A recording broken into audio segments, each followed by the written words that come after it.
What a lovely day! Welcome to Flat Earth Debate Live. I'm your host, Nathan Oakley, and if you are new to this channel, or you've not done so already, how dare you, then be sure to subscribe, hit the bell notification icon, and join button if you'd like to become a Nathan Oakley 1980 channel member and keep up to date with the Flat Earth Debate. If you would like to support the channel, there is a super chat that runs alongside each of these shows while they are live, and there's also a PayPal, Patreon and crypto link in the info box below the video. Most importantly, if you'd like to join the discussion, simply mute the page you are currently watching, then click the link in the info box below this video to join the panel and express your views on the nature of Earth. If you do join, please don't swear. If you do, you'll be ejected, and if you are, please don't try to rejoin the stream using sock accounts. You'll be warmly welcome back on the next stream. Please also share the show on social media. Sharing the show obviously increases the live audience, but this in turn increases the chances of a more diverse panel, so please share the show on Facebook and Twitter. Now we are joined by Neil, 10th Man, Eli, Brian, Neil, who else did I miss? Refracted Curvature, and a whole bunch of people in Discord, so welcome one and all. Shut up, morning. Hey! Hello. I figured I'd get it out of the way now. Yeah, get it out of the way. Shut up, Neil.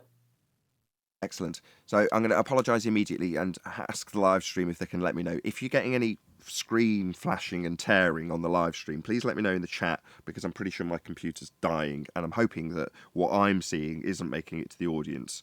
If it's epilepsy-inducing for me, that's kind of okay. But if it's epilepsy-inducing for you, that's going to scare you away from my show. So I need to know if that's the case. If everything's all good, if you can just let me know in the chat, that'd be really appreciated. Hopefully everything's all well and no flashy flashes are coming through to you in the audience. Anyway, let's move away from admin. Any evidence of a physical geometric sphere-edge horizon formerly known as the curve of the Earth? If the Earth was curved, it couldn't acquire elevation angles. They still claim the horizon is geometric. They're still claiming this. Even though they're claiming the horizon's physical obstruction capable of measurement. We debunked that in 2020. Well, no, they're still claiming that there is a geometric horizon, but what blocks buildings and boats in the distance is a refracted horizon. They're still claiming that. Who's they? Oh, Rue, Hiff, every one of them. Are claiming that there's a refracted horizon blocking boats. According to the begging the question proof of nothing perspective hijacking Earth curve calculator, there is a physical geometric limitation to our view, claimed to be geometric Earth curve edge obstructions. That's what it's calculated as. Now, Ruhif was amongst those who debated us, 5 years ago? About this very thing. And he himself claimed a physical limitation to our view based on the geometry and called it Earth curve. Meanwhile, we only have one horizon. And as stated, the horizon in their begging the question proof of nothing perspective hijacking Earth curve calculator is geometric. It's marked with an X, labelled horizon, and claimed to block boats and buildings. The fact that they now tell us that the horizon is in fact refracted simply means that it is no longer geometric by definition. If it's refracted, it is not geometric. And their claim is that the horizon's geometric and getting in the way. Refraction, geometry it is not. Well, in celestial navigation, the zenith is directly above the observer, and it makes a perfect 90-degree angle with a point on the horizon, which is the horizon mirror on the sextant instrument itself. So for them to say boats are going over a curve destroys this 90. Yes, 10th. That it goes past the black swan what we're at now. Yeah, that's what they're having trouble dealing with. It's a thought experiment, this geometric horizon of theirs. Their subject matter expert, Andrew Thomas Young, gives two numbers for it. He gives the 1.2 number without atmosphere, and he gives a 1.32 number with atmosphere. So when they say refraction, all you have to do is look at his second number and say, okay, well, he put in what he thought was refraction or a good answer to it. And doggone Black Swan shows well over 10 miles. It's a thought experiment. It doesn't exist. Yeah, Any but evidence? the whole Oh, go on. idea. My bad. Go on, John. I was going to say, yeah, but the whole idea of the Earth curve calculator, that the Earth is curving, would invalidate the celestial sphere model if it were true. So it's not true, because the celestial sphere model is based on our observation. Correct. Oh dear. That reminds me, as it's a Friday and we're live, I don't normally mention the day, but I am actually going to release a video over the weekend that specifically details that. I've just forgotten what the hell I called it. Oh, Jackanory.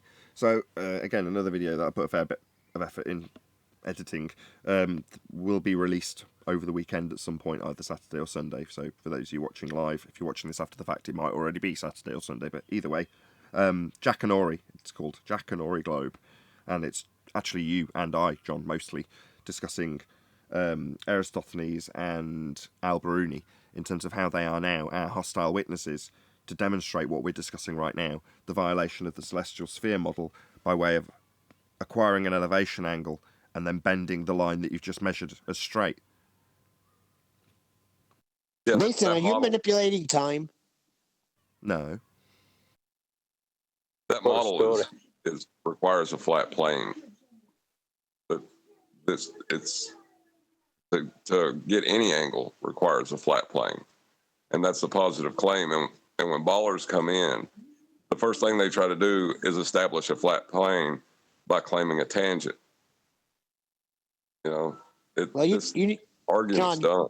John, you need to explain that, because people in chat, they're not getting why you say when you say that you needed a flat plane first to get the sphere model in the first place. Well, do you mind if I ask Brian to explain that? Yeah. Oh, no, he's the one that come up with the dual radii. Yeah, well, it's the globe model needs to match what we see in the sky. So what they did is they took elevation angles to Polaris, and they then mathematically using basically the celestial sphere model, created a dual radii for a globe Earth. And that radii can never change at all, because if there's any changes whatsoever in that radii, it won't match what we see in the sky. That's where it comes from. So it's flat Earth elevation angles to Polaris. It's where both radii comes from. Back engineered. You got it, chat? Very easy. Speaking of chat, please share the show. Smash that share button. Any evidence? Well, Go on, John. Go on. Just, And Brian, go ahead. sorry, John. I think John got in there before me. yeah, I was just going to say that if you look at the celestial sphere model, you can see the flat plane they're utilizing. You know, that's not in contention. So they don't have any point to argue on. Yeah, I heard Neil in the past 2 days saying somebody said to him that they take angles from the center of the globe, right? And that's the celestial sphere model, basically. They're just they're turning the surface of the Earth into the sky, right, for angles, and taking these angles from the center. Now, besides the fact that they're using a horizontal plane to the center of the globe, what the guy did when he answered that question to you, Neil, I can't remember who it was, but you said it this week. He actually tried to trick you, because what he failed to mention was the original tangent plane that he needed to create the original angle in the first place from the surface of Earth, before he could even bring it down to the second horizontal plane at the center of the globe, which is actually just the celestial sphere model. So that's where they're at now, where they try to bring it straight to the center and argue at angles from the center, and completely ignore, deny, and avoid the original step, which is tangent plane. That's the first thing they need. Without that, it's all over.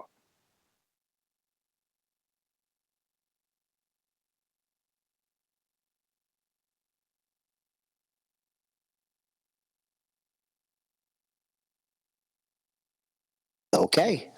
Talking about the dingleberry, that's not necessary. Yeah, but the first step for everything has to start with the tangent plane. For everything they ever did, has to start with the tangent plane. Even refraction had to start with a tangent plane. Everything started with that. And that can be any size they need it to be. Well, we got a problem there on their side then when they say everything's refracted. How'd they ever get that tangent plane?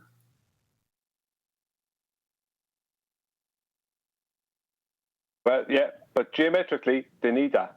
First things first, they need that before anything else. So they require a flat horizontal surface of any size necessary, whether it be 2 miles or 2,000 miles. They require it before they can go any further. Cyrus is saying in chat to Sleeping Warrior, in that case, you can get angles outside of Euclidean geometry. Can't. He doesn't understand what even spherical geometry is. He doesn't understand it. Spherical geometry can't exist without the use of Euclidean. Spherical geometry is Euclidean geometry, just used at the center of a sphere. We move on. Sure. Any evidence of axial rotation of the Earth-based variety? Well, we can't move on, pun intended, because there is none.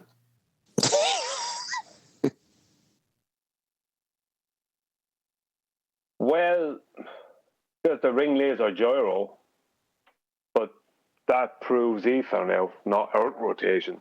So, no. That doesn't prove ether either. It doesn't prove anything other than one laser beam goes around a circle a little bit longer than the other one. That's all it proves. Why does that happen? Oh, okay, sorry. Go on, whoever that was. I asked why that happens. Why, what happened? The laser goes around the circle a little longer. Because it has a slightly longer distance to travel. Okay. Were you here in the pre-show, Extremis? No, I just got here about 10 minutes ago. No, that's fair enough. So, in the pre-show, what we were discussing was... The reason you've asked that question is because presumably you feel that there may be some validity in this gizmo to offer some explanation for something? No, I mean, it's something we see. I was wondering what the explanation was. I didn't say it was valid. I'm just curious what it is. Isn't that the point of a hypothesis? Okay, but we're explaining what happens within a man-made gizmo, though, aren't we? We are, yes. Okay, so in terms of what we cover here, physical and natural world, how valid do you feel that figuring out how a man-made gizmo does some man-made gizmo stuff, how valid is that to the physical and natural world that we experience, would you say? I mean, it's comprised of light and electromagnetic radiation. That's part of the physical and natural world. We're manipulating it, obviously, but it's still part of the natural world in that it uses a laser. Light. Yeah, but you're not studying light or laser light as a phenomena. So in an experiment, you have a naturally occurring phenomena that you want to know the cause of. So if you're going to say, okay, well, light is a phenomena, okay, but is this apparatus designed to figure out the cause of light? Just say no. No. So when you extrapolate out beyond the gizmo and what it's doing, the man-made gizmo, and the effect the man-made gizmo you're asking the question about is concerned, it doesn't actually in any way relate to the physical and natural world in terms of figuring out how that behaves and how that operates. It's just a man-made gizmo. Might have some natural elements in it, and man is natural, so they made it, right? No, it's still not a natural phenomena, so, I don't care. It's just a gizmo. Who cares why it does it? Same with gyros drifting. Your gyro drifts. All right. One of the principles of a gyro is that it doesn't drift. So you got shit gyro. No, what causes it? I don't care. Causes what? Your gyro to drift? That's a gyro drifting. No, it's actually Earth. No, it isn't. It's a gyro drifting. No, it's actually Ether. No, it isn't. It's just a gyro drifting. It shouldn't. One of the principles of a gyro is that it doesn't do that. You're saying it does? Well, you haven't got a very good gyro then, have you? Because it shouldn't be doing that. It should be fixed in its own space, in its own reference frame, just spinning. Shit happens around it, don't matter to it. It just carries on spinning. That's a gyroscope, right? Yours doesn't do that. Yeah, shit gyro. No, it doesn't do it because Earth turn / ether spin. No. What I'd need to validate that scientifically is to first observe Earth turn or ether spin, and then see if I can figure out the cause of that. That's dealing with the natural world we experience, rather than the man-made gizmos that we create and then start asking questions about how they work and how they operate. That's right. You can't isolate it. Gyros precess only due to not being spun up to the correct RPMs. That's the only times they precess. Whether it be within gyro compass or anything, they only precess when they're not spun up to the correct RPMs. That's when they precess. There's a lot of claims that they're about. Sorry. Go ahead. You're kind of breaking up there. Sorry, I was going to ask how you determine the correct RPM. How is that determined? Sorry, because we're very fascinated in figuring out gyro technology on this show, aren't we? That's the main purpose of what we debate here, isn't it? Gyro technology? No, this isn't a technological-based debate. I just explained a minute ago. You're on the wrong forum. Yeah, you want to figure out how the technology of gyroscopes operates, and that's not a natural phenomenon. I mean, I really don't care. It's not what we deal with here. Second time. Yeah. Well, look, my information comes from a naval captain, an Indian naval captain. That's where it comes from, and I think he said it was 650 RPMs a minute or something like that. Has to be spun up to the correct. Maybe it's more. I can't remember the exact amount, but it had to be spun up to the correct amount. Otherwise, it would precess. But it doesn't make any difference to what's going on out in the real world. Yeah, I was just going to say that. Isn't a gyroscope like technology? Ring laser, maybe. The mechanical, maybe not so much. Not so much. Where do you observe naturally occurring gyroscopes, Brian? Well, I don't observe them in nature. They're definitely not nature, then. Just man-made gizmos, regardless of if they're mechanical or not. Yeah, they're only man-made things, but they're great items, but they're not connected to the natural world. Well, they might exhibit properties that are useful in application in the natural world. Again, that's what technology is. But in terms of me figuring out how the world itself operates, yeah, that's physics. The physical. As opposed to technology, that's not what we deal with. We deal with the real world, how the real world is, and how it's flat. Yeah, but shouldn't Earth's movement be obvious? You could tell if we're moving because we would feel it. It's simple, isn't it?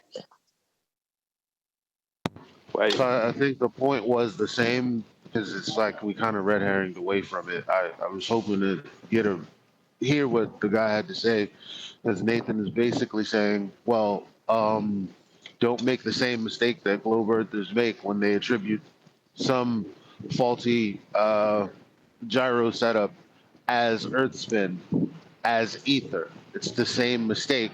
Actually, you need a natural phenomena, and then you're trying to figure out what caused that. Looking at something happen in an apparatus is not that. And it's begging the question because you're looking at it to validate something that you already believe to be the case. So. That's right. So you go, well, if I use this apparatus to beg the question of earth turn, and then insert as my Q statement in and affirming the consequent gyro spin, or the drift thereof, then I can beg the question quite effectively.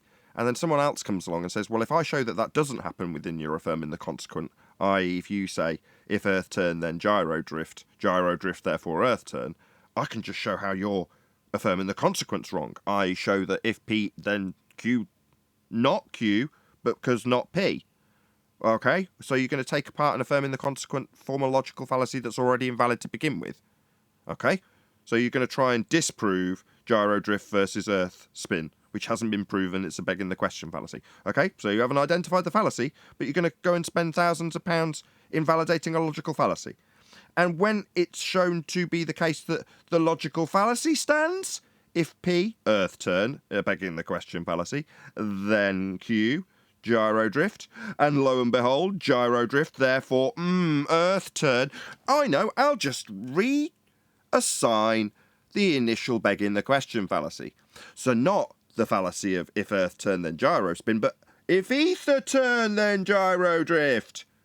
Gyro drift, therefore Ether turn. No, both are just the exact same logical fallacy. You just affirmed the consequent in both instances. You just replaced it after you failed to undo the original logical fallacy you didn't identify. Thanks, Bob. Yeah, I remember when you were explaining that to Roxanne. That's still my favorite. Roxanne? When did I Yeah, it was explain some that to interview Roxanne? Yeah, it was some interview. You were going over that whole thing with them. That's when I first heard it. Oh, I didn't. Yeah, I remember having an interview with Roxanne. I didn't know we went through that. Fair enough. Yep, you went through affirming the consequence, form logical fallacy, and this brilliant. Either way, just substituting one begging the question fallacy of Earth turn that can't be validated or varied for Ether turn that can't be validated or varied either as an explanation for how a man-made gizmo behaves isn't science, it's pseudoscience. It's worse than pseudoscience because it's pseudoscience that's being claimed by globe earthers that's then taken on board by flatties in the vain hope they can undo that claim, which is a logical fallacy to begin with. And when it doesn't undo the logical fallacy, not that you needed to, it was a fallacy anyway, they then reinsert their own begging the question fallacy of ether spin. Oh, God.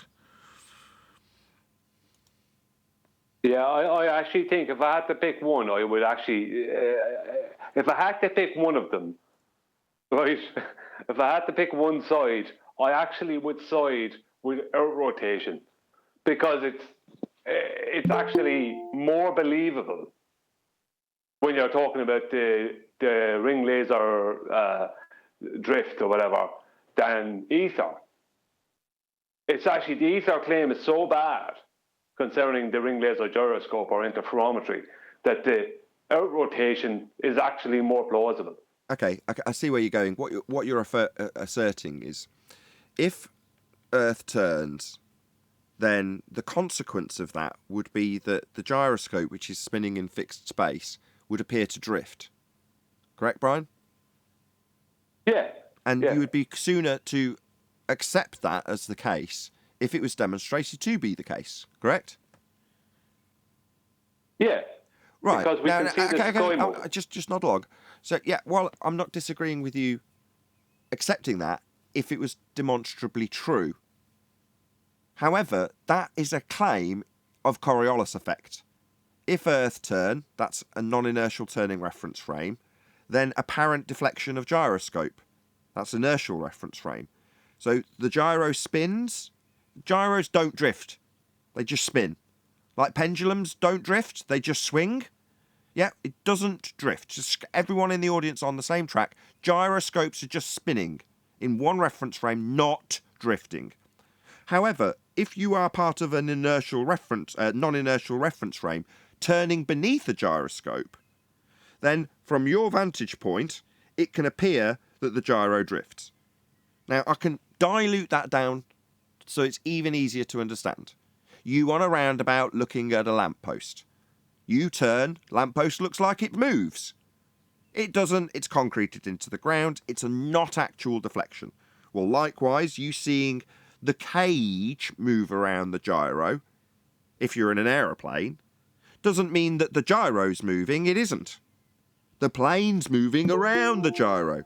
Now, you could look at the gyro, compass or whatever, on the plane, and go, oh, check it out. that ball in a bubble is moving.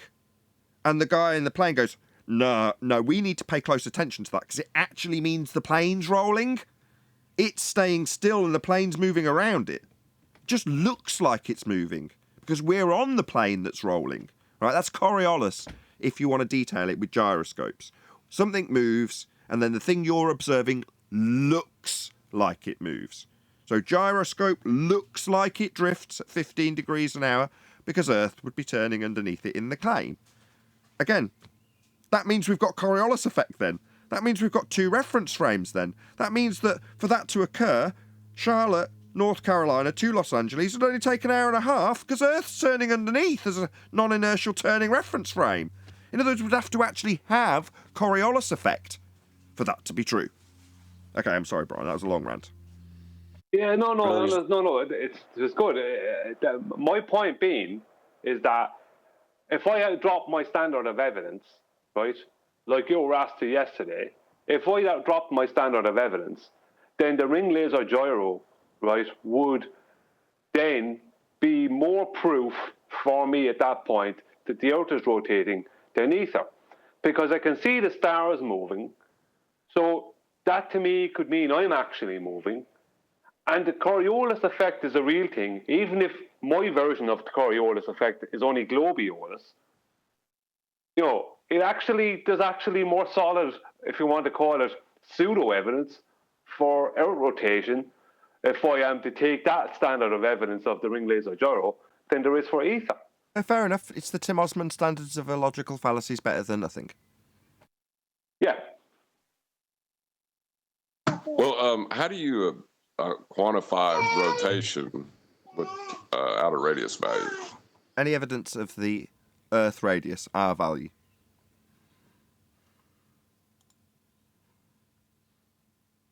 Only Can't mathematically. measure the horizon. No, mathematically, that violates the celestial sphere model, Brian. At best, what we've done is disprove the radius. So, thanks. Good morning, guys. Hey, Chocolate. Hey, Chocolate. Mathematically violates the celestial sphere model. Yes.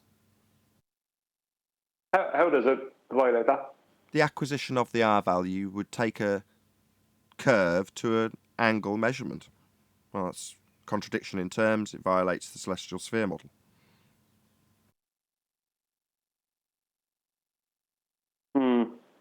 Not The celestial I don't know. is a flat John, plane. get him, John.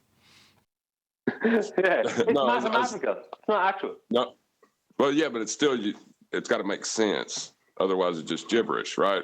You're using a convention to convey an idea that's in terms of mathematics. Well, the celestial sphere model requires a flat plane. You can't assert a radius to that flat plane and it still be a flat plane.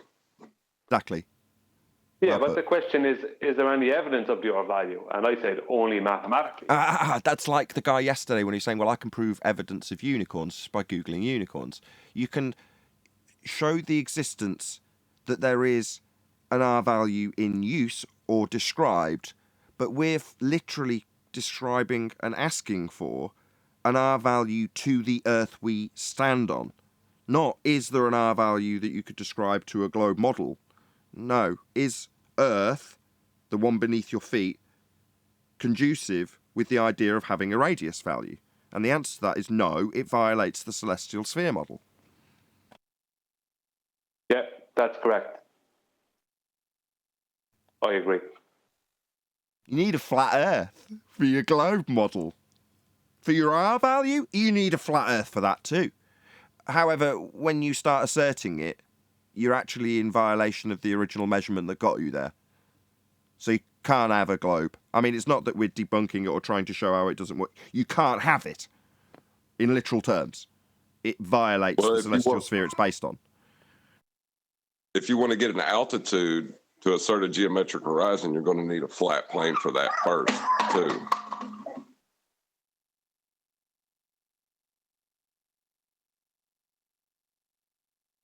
Any evidence that you can have gas pressure without the necessary antecedent of a container to press upon?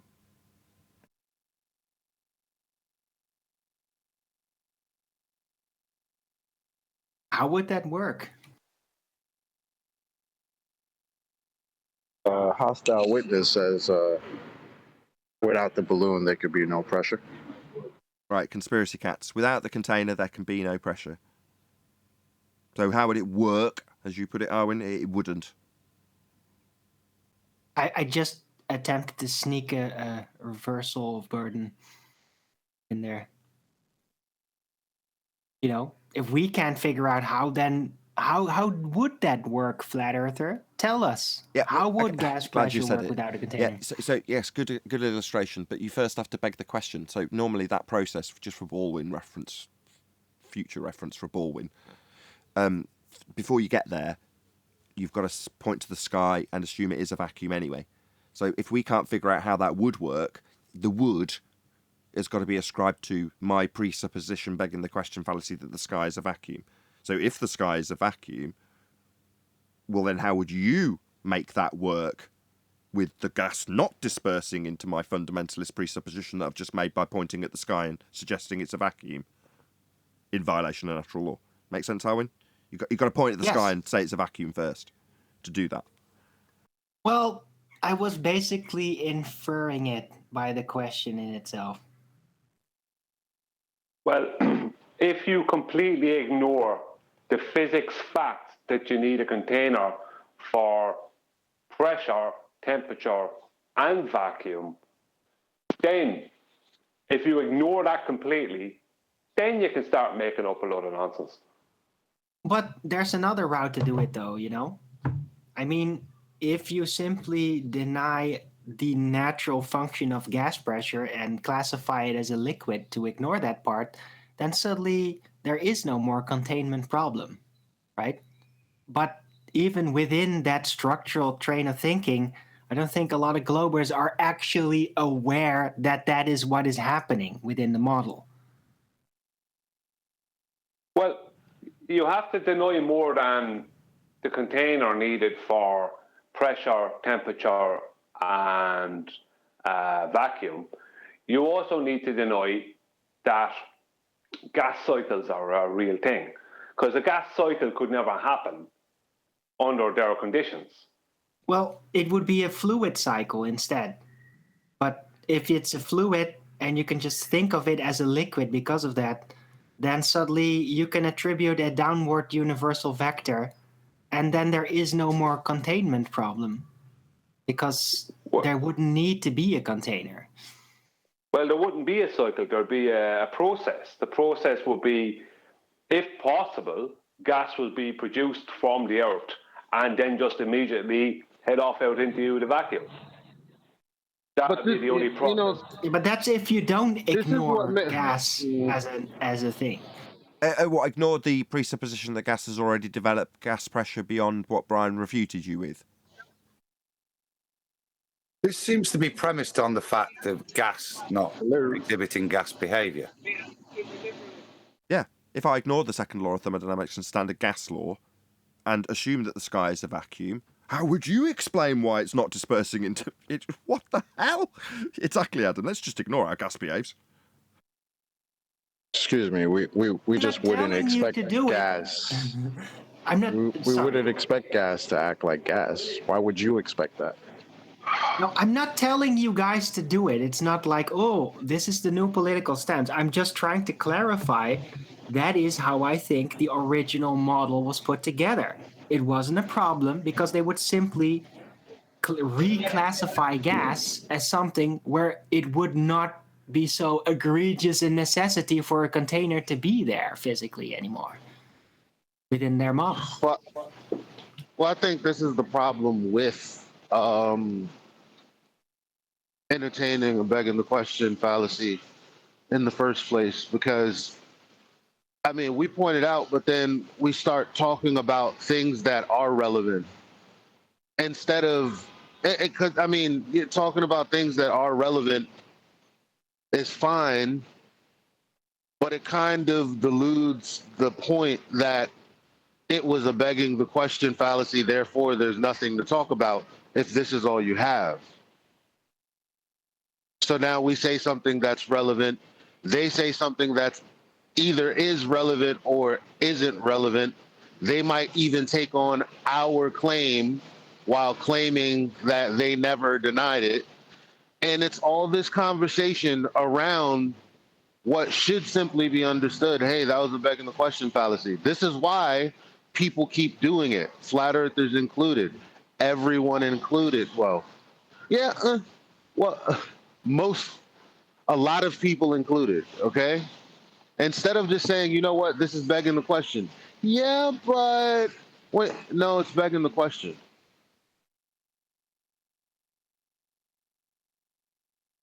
Can we talk about something else now? Is that all you had? Yeah. Any evidence of where were we?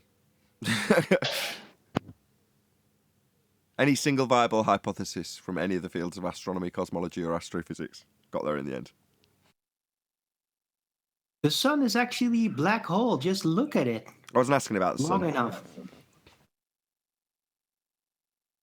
No, you they can't formulate one, because a hypothesis is an independent and dependent variable.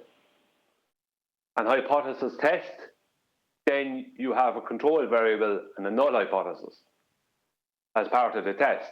So, but your initial hypothesis is just an independent and dependent variable. They have dependent variables, but they can't ever go past that, because what's their independent variable going to be? They can never bring it to the point of ever testing anything. So they can only state a dependent variable. So they only ever have half a hypothesis. That's the best they'll ever do. Half a scientific hypothesis. So no science. I could attempt a really haphazard one that is actually about an independent variable, but it's still conjured within the medium, though. So They're the fairly sun, consequent, though. about They'll the sun, say that for the example. sunrise and sunset is proof of it. How about sun weight? Right? The sun is really big and it's really heavy, and that proves gravity, or is rather assumed. And yeah, the proof is that it's so strong it even keeps gas right next to it, right? The sun does? Yeah. I thought the sun was gas, according to their fairy tale. It is. And it doesn't expand in all directions so because gas gravity is so powerful. Except for in spectroscopy, where it's basically defined as a solid. Celestial spectroscopy. Yeah, it's a solid gas. Yeah, that checks out. Absolutely not. That's rubberish.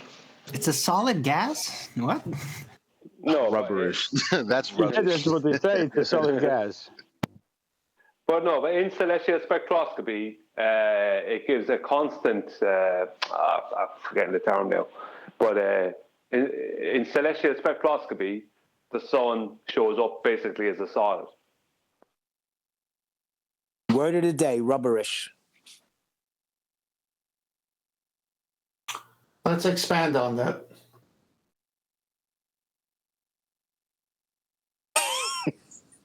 Expound or expand? You mean the gas? Either one, Neil, they're both a stretch. Well, maybe the gas is expanding in all directions, but at the same time, it's also being pulled in by gravity because of the black hole right there in the sun that you get to see if you stare at it. So that the gas is trying to rush away from the sun with, the gas pressure expansion, but the gravity is just so powerful, just like light. It just keeps it trapped How in can a it be perpetual pulled in? attempt to What's rush away. gravity? How can it be pulled in by gravity when gravity's not a force? I said, what's gravity? Let's beg even another Force, question. What makes it the whole? Well, maybe the space itself is literally accelerating towards the sun to counteract the gas pressure attempting to move away within the available volume. Did you say maybe? Maybe it's not Maybe? science. I'm sorry, we're talking about the heliocentric sun, right? Maybe? Is that how you determine things? Maybe? Well, you didn't approve of the mass attracting mass force gravity. So I thought, okay, I'll give it a little space-time bend instead. And say, well, maybe the space is literally rushing towards the black hole center of the sun. And that's what preventing the gas from expanding in all directions and escaping. Why do you say I didn't approve when it's their side that says it's not a force? You brought it up. As their clarification that gravity is not a force. Right, so I put in an alternative explanation. So the first one dies, your second one dies, you got a third? What do you mean second one dies? You can't disprove that. Go up space, time, fourth dimension time. Show me time in the box. I'm sorry, I'm not going to prove it, but I just said you can't prove it. There we go. That's true. It's technically true. You can't disprove it.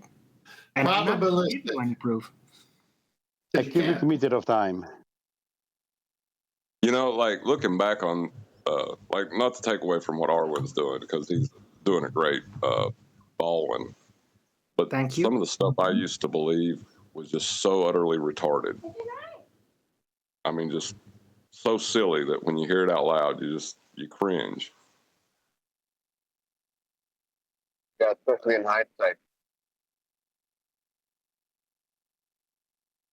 I just tried not to cringe and just enjoy the flexibility of the human mind instead. Someone presenting something? It's Tony. Yeah, it's me. Okay. Can you guys see what I've got on screen? It's Paul Sinner from The Chase.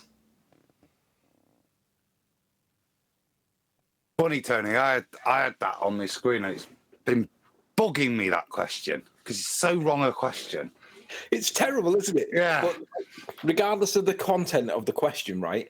This is full on like ball earth propaganda. It's the machine, the mechanism of government pushing brainwashing, right? Because what they tell us is that weight is mass times the acceleration due to gravity, right? Well, how would you actually do this measurement or this?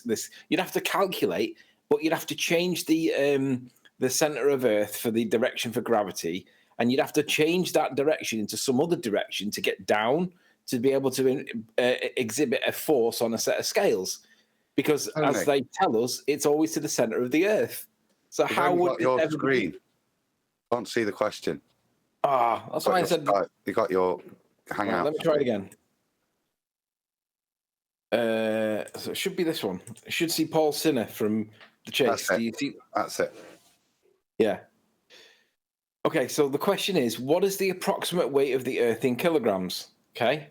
Now, they tell us that weight is mass times the acceleration due to gravity.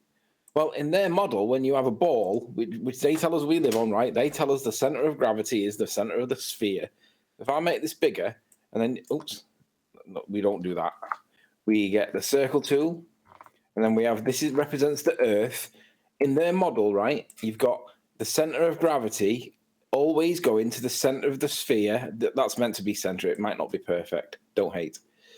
So the only place that you could ever get a measurement for the weight would be in the center of the Earth. But the problem you've got is net forces are a thing on their model. So you've got the mass times the acceleration due to gravity in this direction, but you've got an equal and opposite mass times the acceleration due to gravity in the middle. So you'd actually have a net force of 0 newtons in the center of the Earth. So when they're doing this, if we were to apply, if this was a flat earther asking the question, they would get absolutely slaughtered for asking this question and then not being able to answer with a diagram of how weight is calculated. But if you do it their way, it becomes a net. It's an example of an F net equals 0 because the Earth would have no weight because there wouldn't be a force exerted in the center of the thing because there is an equal and opposite force all over. Go back to that picture. That's it, right? So weight just before is you defined on the surface. Sorry, Adam. I just shout out Uncle Ben. He says, "Phil, go spend some time with your loved ones while you still can." Thank you very much for the super chat, Uncle Ben. Really appreciate the support. Sorry, Adam. Go ahead. Weight would be as described in that formula, but done on the surface because the definition of the weight is defined by the mass of the body underneath. So my answer would be, well, what would it weigh? It would depend where you weighed it. If you weighed it in space, it would weigh nothing, because there's nothing underneath it to generate a weight. If you weighed it on the sun, it'd weigh more than if you weighed it on Jupiter. Yeah. So you have to have a relative place to weigh this thing. And then, therefore, the weight is defined. In the case of what weight is on a ball Earth, it's defined by the ball Earth. Therefore, the Earth's weight would be defined by what body you're measuring the Earth on. So it'd have to be a bigger body. So Jupiter would weigh less than the sun, and so on. Yeah, I wonder, like, they must ascribe a direction in space, because they always say that there is no directions in space. It's all 3D space is like there is no direction, so it's always relative to the human, right? Well, to weigh the Earth, the only way they could ever do it would be to calculate the weight of the Earth, right? But you can't calculate the weight of the Earth unless you can actually measure it, because you're actually calculating for something that isn't possible. What is the approximate weight of the Earth in kilograms? What a totally... It's a void question from the start. Now, as it happens, they both got the answer wrong, because you can pluck these numbers from anywhere. They could be any number you want, because it depends on who does the maths. And as we know, maths can be applied to anything. But ultimately, this is a totally void question, right? But it's totally brainwashing the people watching it. It assumes, doesn't it, that part of that weight is made up of a molten iron core. That calculation. Well, how are you going to weigh the entire in space. thing? Like, how are you going to weigh the entire thing, supposedly, when weight is derived from it in itself? That's what I said. You've got to take it to another larger body to enable to put it on scales on that body to generate what would be weight. And on top of that, like scale upside down. Yeah, you just need to turn the scale upside down. After all, there is no up or down in space. So if you turn the scale upside down, you should be able to weigh it. No, you can't put it in space. If it goes into space, there is no weight. Exactly. So shouldn't the answer be zero? Yeah. Shouldn't the answer be zero? Well, the answer should be zero, or the question should be reformulated to mass. Then you could use your calculations, but then you'd obviously have the question of, well, what is mass? But what this shouldn't be using is the term weight in their paradigm. Yeah. I just want to point out that whilst we're arguing about the merits of the question or the answer or how you come to the answer or what, we're actually ignoring the fact that this is total brainwashing propaganda from the mainstream media to make people think that the Earth's a little ball in space.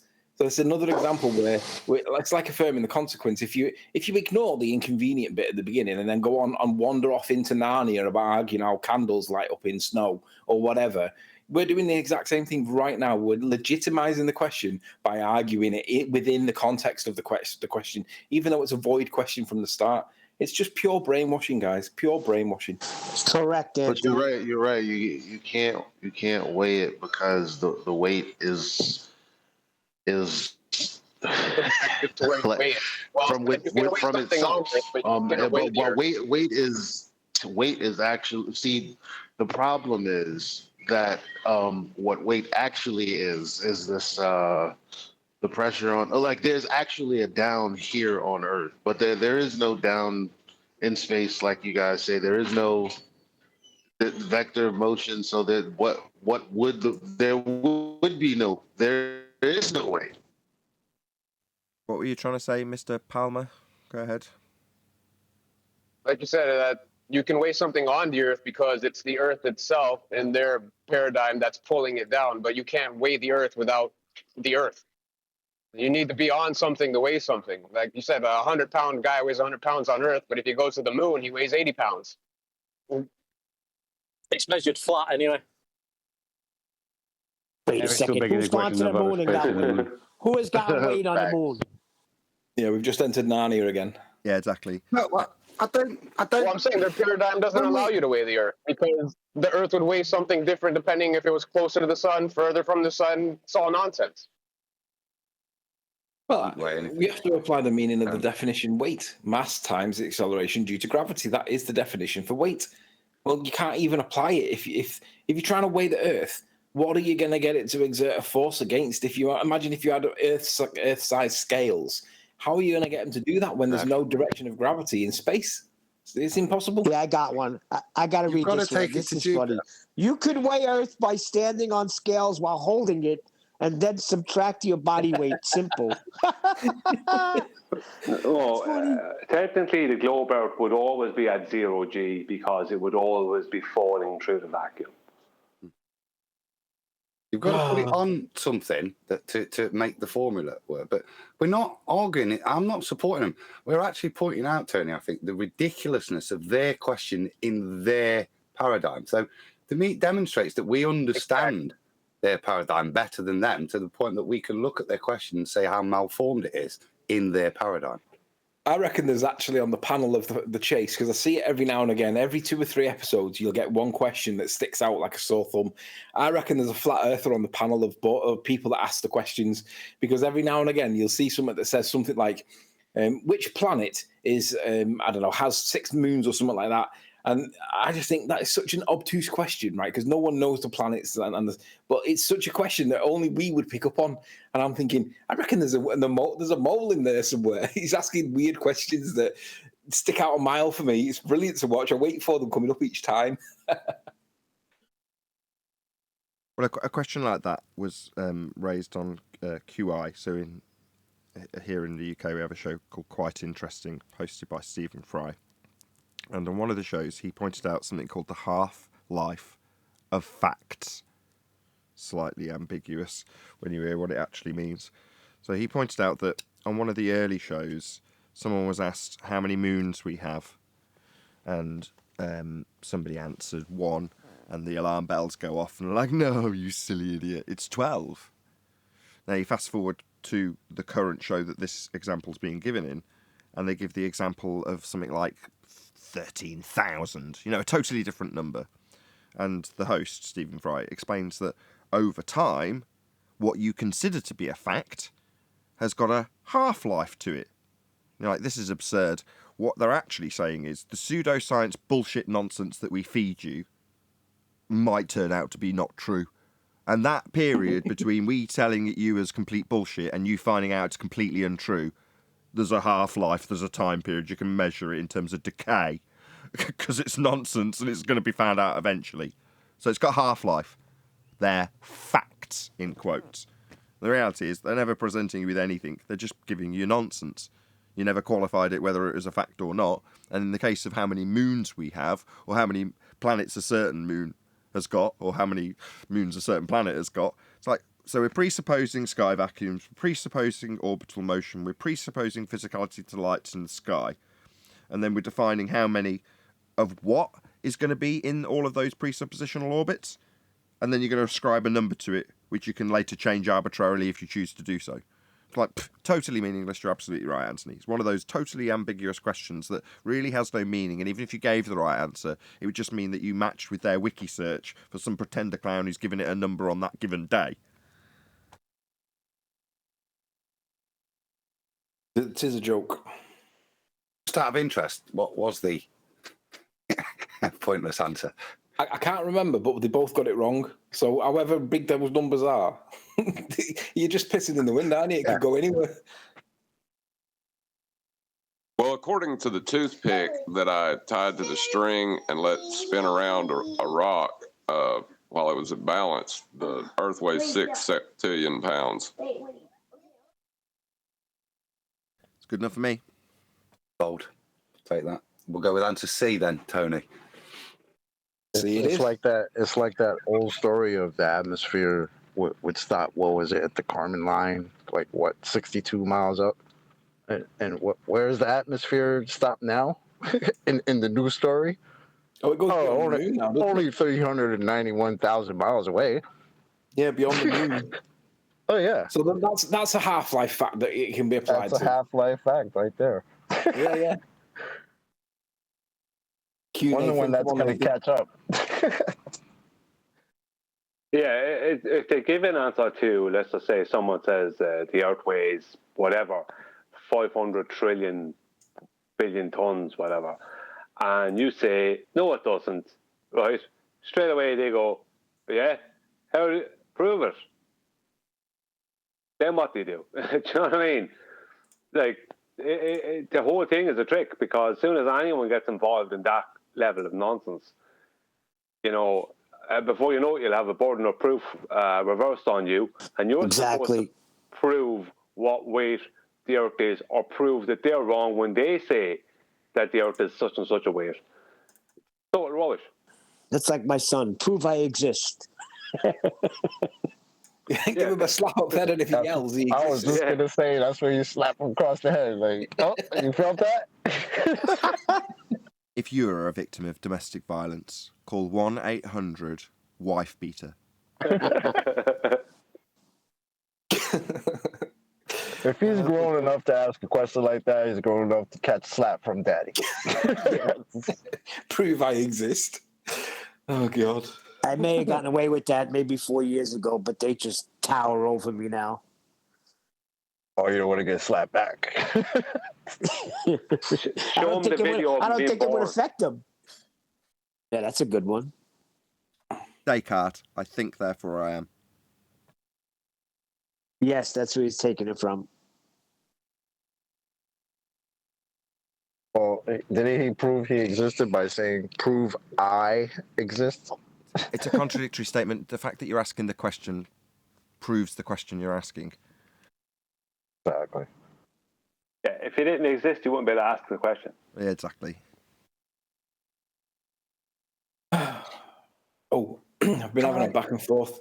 I've been having a back and forth with McToon on Flatzoid's channel. Flatzoid's put up a community post about geometric calculations based on trig, angles, distances, positions of stars, suns, stuff like that. But he's used straight lines to it, and he's trying to get McToon to respond. And McToon's finally responded, and he's having a back and forth. And I simply asked him, McToon, can you explain to me why it is that you use Euclidean geometry in non-Euclidean space-time? And unless I quantify the difference between them, he doesn't want to answer. But the answer is a syntax error. You can't use Euclidean geometry in non-Euclidean space-time because they're incompatible. You need to use curved angle measuring devices, which don't exist, because actual angles, Euclidean ones, they're totally incompatible. And he won't answer the question. So by asking me to quantify it, he thinks that that's a suitable response to the syntax error that he's got of using incompatible geometry in his geometry. The guy's a complete fool. Is he asking the difference between length, breadth, depth versus length, breadth, depth, and time? Is that what he's asking? Well, I think he's asking me to quantify the difference between the two calculations. So and if I did do that, and if I could do that, he would then say, well, there's very little in it, so they're practically the same. But because as everybody... Just so I'm clear on what he's asking you to do. I just want to get clear on what he's asking you to do. You're saying, and you already pointed that out, syntax error, they're incompatible. Yeah, I completely agree. But his response is to ask you to qualify, is it juxtapose or qualify or define the difference between Euclidean and non-Euclidean? Is that what he's asking? Yeah. They're completely different dimension. How are you supposed to juxtapose them when they're different dimensions? One, length, breadth, and depth. The other, length, breadth, depth, and conceptions of time, dimension that we don't exist in. He doesn't think about that. Those? He's only interested in the quanta. He's not interested in the actual error. So when you say that to him, he just goes, show me the difference. I'm waiting for your differences. It's like, dude, you're missing the point. Well, the answer is a fourth dimension in one of them that we don't exist in. That would be space-time. No, that's not. He doesn't accept that. He thinks that's not. He doesn't accept it. That's what it is. Do you mean he doesn't accept it? That's what it is. I agree. He just doesn't understand it. All right, so he's out there claiming gravity and asking you to define it, even though it's his premise and his claim, but he doesn't understand it in the first instance. How shocking. With that, I'll say if you're watching this on either Nathan Oakley 1980 or Nathan Oakley Programming streams, then stay tuned, as there will be an after show to follow. Unfortunately, if you are watching this live, this is where we bid you farewell. A huge, massive, enormous thank you to all of you who smashed the super chat, liked, commented, shared, subscribed, hit the PayPal link, joined as a member, and all that good stuff. Another massive thank you to today's Discord panel for making today's live show possible. Once again, stay tuned if you're watching on either Premiering stream. I've been Nathan Oakley, and I will see you all in the next video.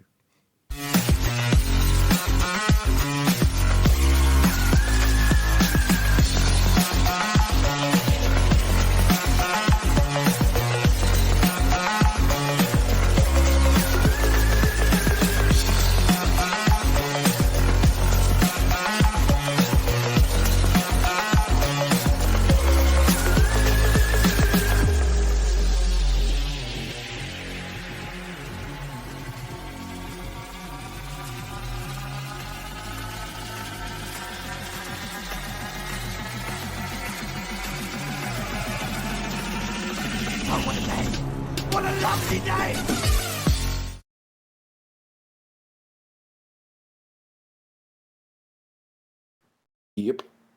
It's the half-life of their memory, isn't it? They're like goldfish. No, that's the half-life of the. What they do is they rinse and repeat it, like Nathan says. They do it because they need to go. They need to cycle it, because if they don't cycle it, they're then going to be held accountable for their lies, because they need to recycle it to distract from the previous time when they've been destroyed, because they don't want people knowing that they're lies. Of course, what rinse and FTF does repeat it all the is, time. how rinse and repeat functions is, it's making lemonade from lemons. So what you've got is you're up against a rebuttal to your existing claim that at face values, let's say it's a baseless assertion. Now, when it's refuted, Welcome to the after Don. show. Welcome to the after show. Yes, that's right. Nathan Oakley. Yes, thank you.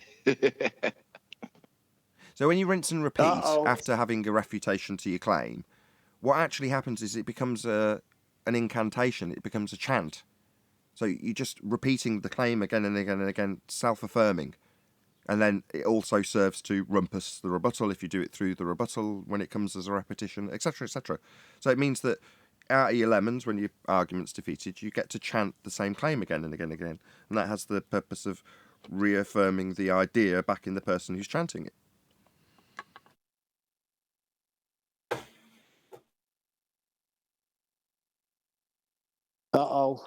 It's the after show. Where's all the ethers? They're coming out. I know they are. Stay locked up. Ether, huh? Oh my God, Neil! It's all about the ether. Well, what's that? What are you going to make a claim, or what's going to happen? Neil likes it.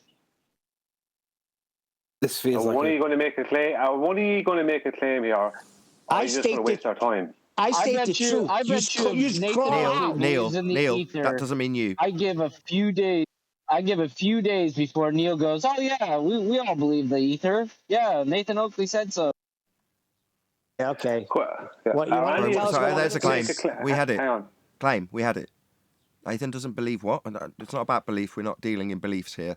Ether, what's that? yeah. I didn't make a claim about ether right now. You just said Nathan doesn't believe it. So, number one, we're not dealing in beliefs. Number two, you're going to chant straight through the middle of my repetition of the original refutation. Right, because you're going to get one chance. You're going to get one chance to converse with me normally. If every single time you chant through me, you get 3 strikes. That's 1. Yeah, I'm going to get to the end of this statement whether you like it or not. You've made a claim. Your claim was, I don't believe something.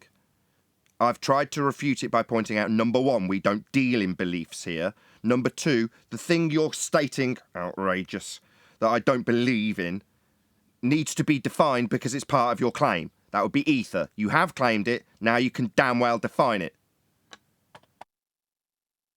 Oh, that's not even close to what I said. I said if Nathan Oakley says he believes in ether, I give it a day before Neil believes in it too. So what's ether? Who gives a shit? I didn't claim ether right now. You're talking about what people do and don't believe in and what they're going to state after they've said they do or don't believe in it. So yes, you absolutely are, you complete moron. Taking the piss out of Neil. Yeah, that's right now. strike 2. So you just talk through what I've just stated, correct? Strike 2. One more, you don't take part in the conversation. Strike 2. You've just detailed... Strike 1. Yeah, is that strike 3? My second attempt going to be rumpus with strike 3? Shut the fuck up! You've just detailed what Neil will be doing after he declares allegiance to a belief I declare. And the allegiance in that belief would be in the thing you're claiming. That's ether. Third time. You're describing how people do and don't believe in it so you can define what we do or don't believe in. Outrageous that you should be doing so, but define it, please. Okay, I'm not going there today. Okay, then get the fuck up my show. Bye-bye, dickhead. And just to answer his question, if it's validated and it's proven, I will believe it. Simple. That's the thing, Neil. You don't have to believe something that's been validated and proven, because it is. It's Correct. scientifically validated. You're right. It's not a belief. Beliefs are out of the picture. Yep. Yeah, there was two We or don't three rely on voices came in Change it. there. I'll accept it. 1 second. There was two or three voices came in there at the start of the after show, and they basically just came in to troll. Now, one of them has kind of shut up. So where's the other two? You've One got was something virus. to claim and One was something virus. to prove. Just let me tell you. One was virus, just adding fuel to the fire, so you can discount virus. The other guy was Oblivion, I believe. I can't see. It's too small, like all the names. Well, if they got something to prove, something to claim, then let's hear it. I bet Let's you see the that evidence. Virus, I can guarantee Virus wants this argument because he needs something to hold up in false dichotomy with gravity to make it a legitimate argument. Correct. That's what he's wanting. Don't keep my name out your mouth. Don't lie on me, bro. We will. No worries. We don't need any talk by talk virus. What he said was true, though, Timo. Just take him at his word. He's saying he's not going to do that. He's not going to interject, and he's not saying that. And I'll take him at his word. Fine. He's saying also keep my name out of your mouth. And I agree. Fine. No worries, Virus. Thank you for responding. Why would we do that, Virus? Oh my God. What is he, Will Smith now? He's going to smack somebody? Yeah, it's tough guy. It's Virus to come in. No need. I'm agreeing with them. Hello. Why would you do that, Nathan? So it doesn't have to be a 5-minute conversation about what. God, can I respond to Neil? Do. Can I respond? Why would you do that on his behalf? Because you've made an assertion about what he's going to do, divined his thoughts, he's then corrected you, and then sternly said, don't do that again, and I agree with him, and I'm backing him. That's why. So can we now, after he said, can we drop me and not drag me into this shit about Aether? And I'm reading between the lines. I don't have to tell me that you didn't actually say that, Virus. Right? Yeah, just drop it. He doesn't want to get involved as far as I'm concerned at this point. If he pipes up, that will change. All right, I'll make it more generalized what I said. A globe believer would enjoy this because the false dichotomy with gravity needs something to argue against. Indeed they would. Perhaps that's why it's in our realm. Who knows? I'd like to hear maybe Virus take on one of the Aether proponents and the two of them argue it out. Because Virus is a baller. They're going for Aether. He's going for out rotation. See what happens. Brian, keep his name out your mouth. Anthony, can you mute? I think he'd win. I think he would win. I reckon he would. Anthony, can you mute? Sorry. No, the only reason I just picked up on Virus saying that, saying keep his name out of your mouth, I said to John, keep his name out of your mouth. It's like, how do you refer to someone if you can't call them by their name? What's that about? No, that's reasonable. He piped up, you addressed him, then he responded. It's all good. Basically, if you're going to lie on me, just don't do it. I agree. I've already backed you. Hopefully this will end. That's so hypocritical. That's so hypocritical of Humo. You accuse us all of lying, and now you're moaning that we are supposedly lying about you. That is the biggest fucking lie ever. No, he's hold on. Lying about shit. Hold on, I'm the one that said it, and he's right. I made a baseless generalization about him based on right. So Akumo's not wrong. Yes, correct. He's just wrong the way he responded. That's all. There was no need for that response. No, he wasn't wrong in the way he responded. Given that I spent all day yesterday calling a guy a C word for putting words in my mouth. No, he didn't respond. I thought he was perfectly tame. That's perfectly acceptable. 5th time's a charm. Can we move on? I thought Oblivion was going to tell us about Aether. No, that wasn't me. Oh, was it not you? My bad. No.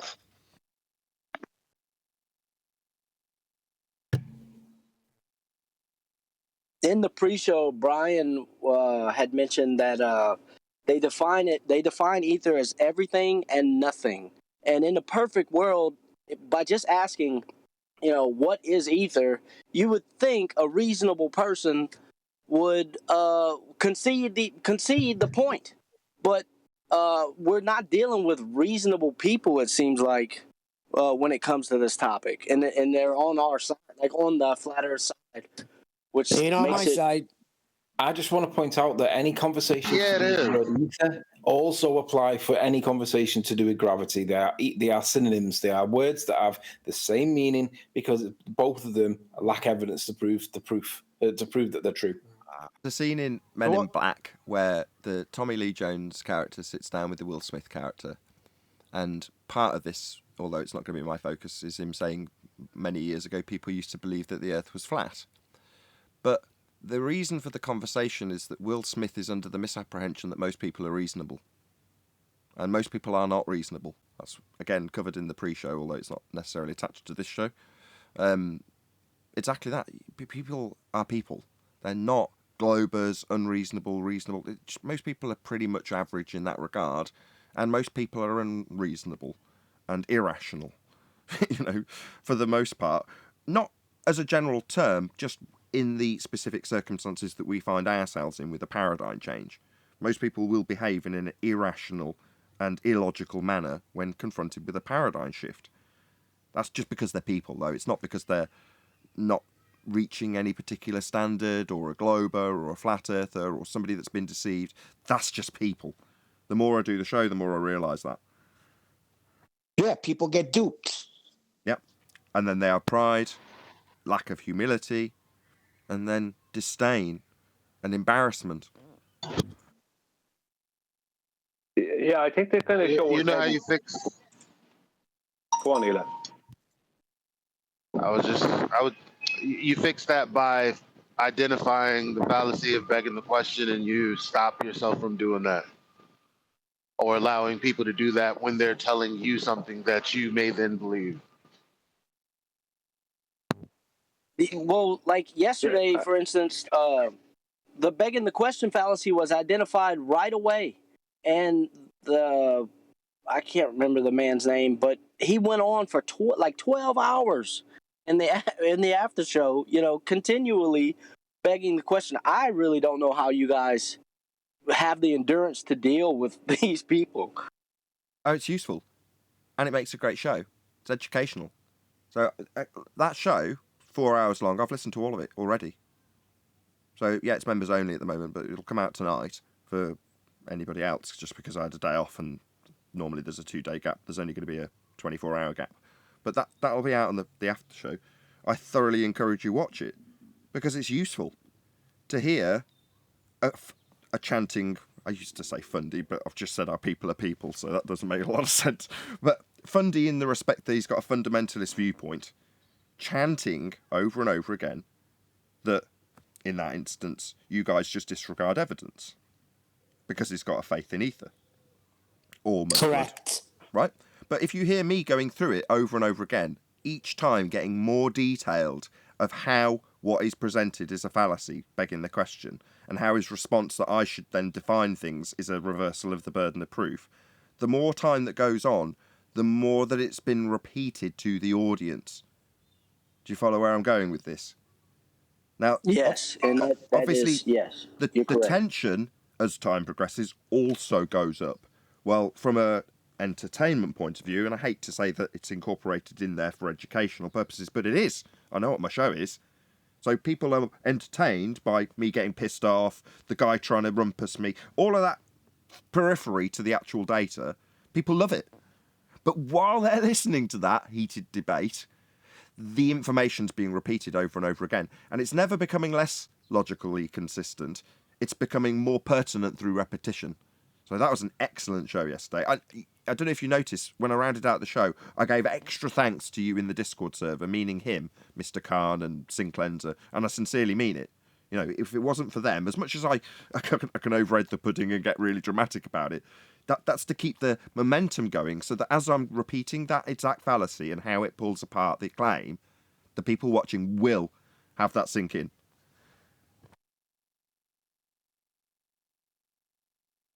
So yeah, thank you very much, Sinclenser. Doesn't change that he's a wanker, you know, and I hate the fact that they do that in that way and use me personally to leverage their failure to prove their point. That's because you disregard evidence. What? How dare you? No, I do not. Oh, why are you taking it personally? I'm just saying that you disregard. I'm just disregarding all the principles you stand for on your show. every bit of integrity that you've ever built up in regards to your standards of evidence, you just disregard evidence. Why would you find that offensive, Nathan, was his question. You're like, oh my God. And they couldn't provide one example of when, on this show, we just declined evidence brought to us. Chocolate Not asked him one about, example. Chocolate asked him 5 times, what is an example of you actually seeing us disregarding evidence out of hand? And all that he kept doing, Sinclair, was referring to a hypothetical example that he'd tried to offer up. During his hypothetical example, I took his hypothetical example as read and played along, but also took it through the standards that we apply on a daily basis to his hypothetical example.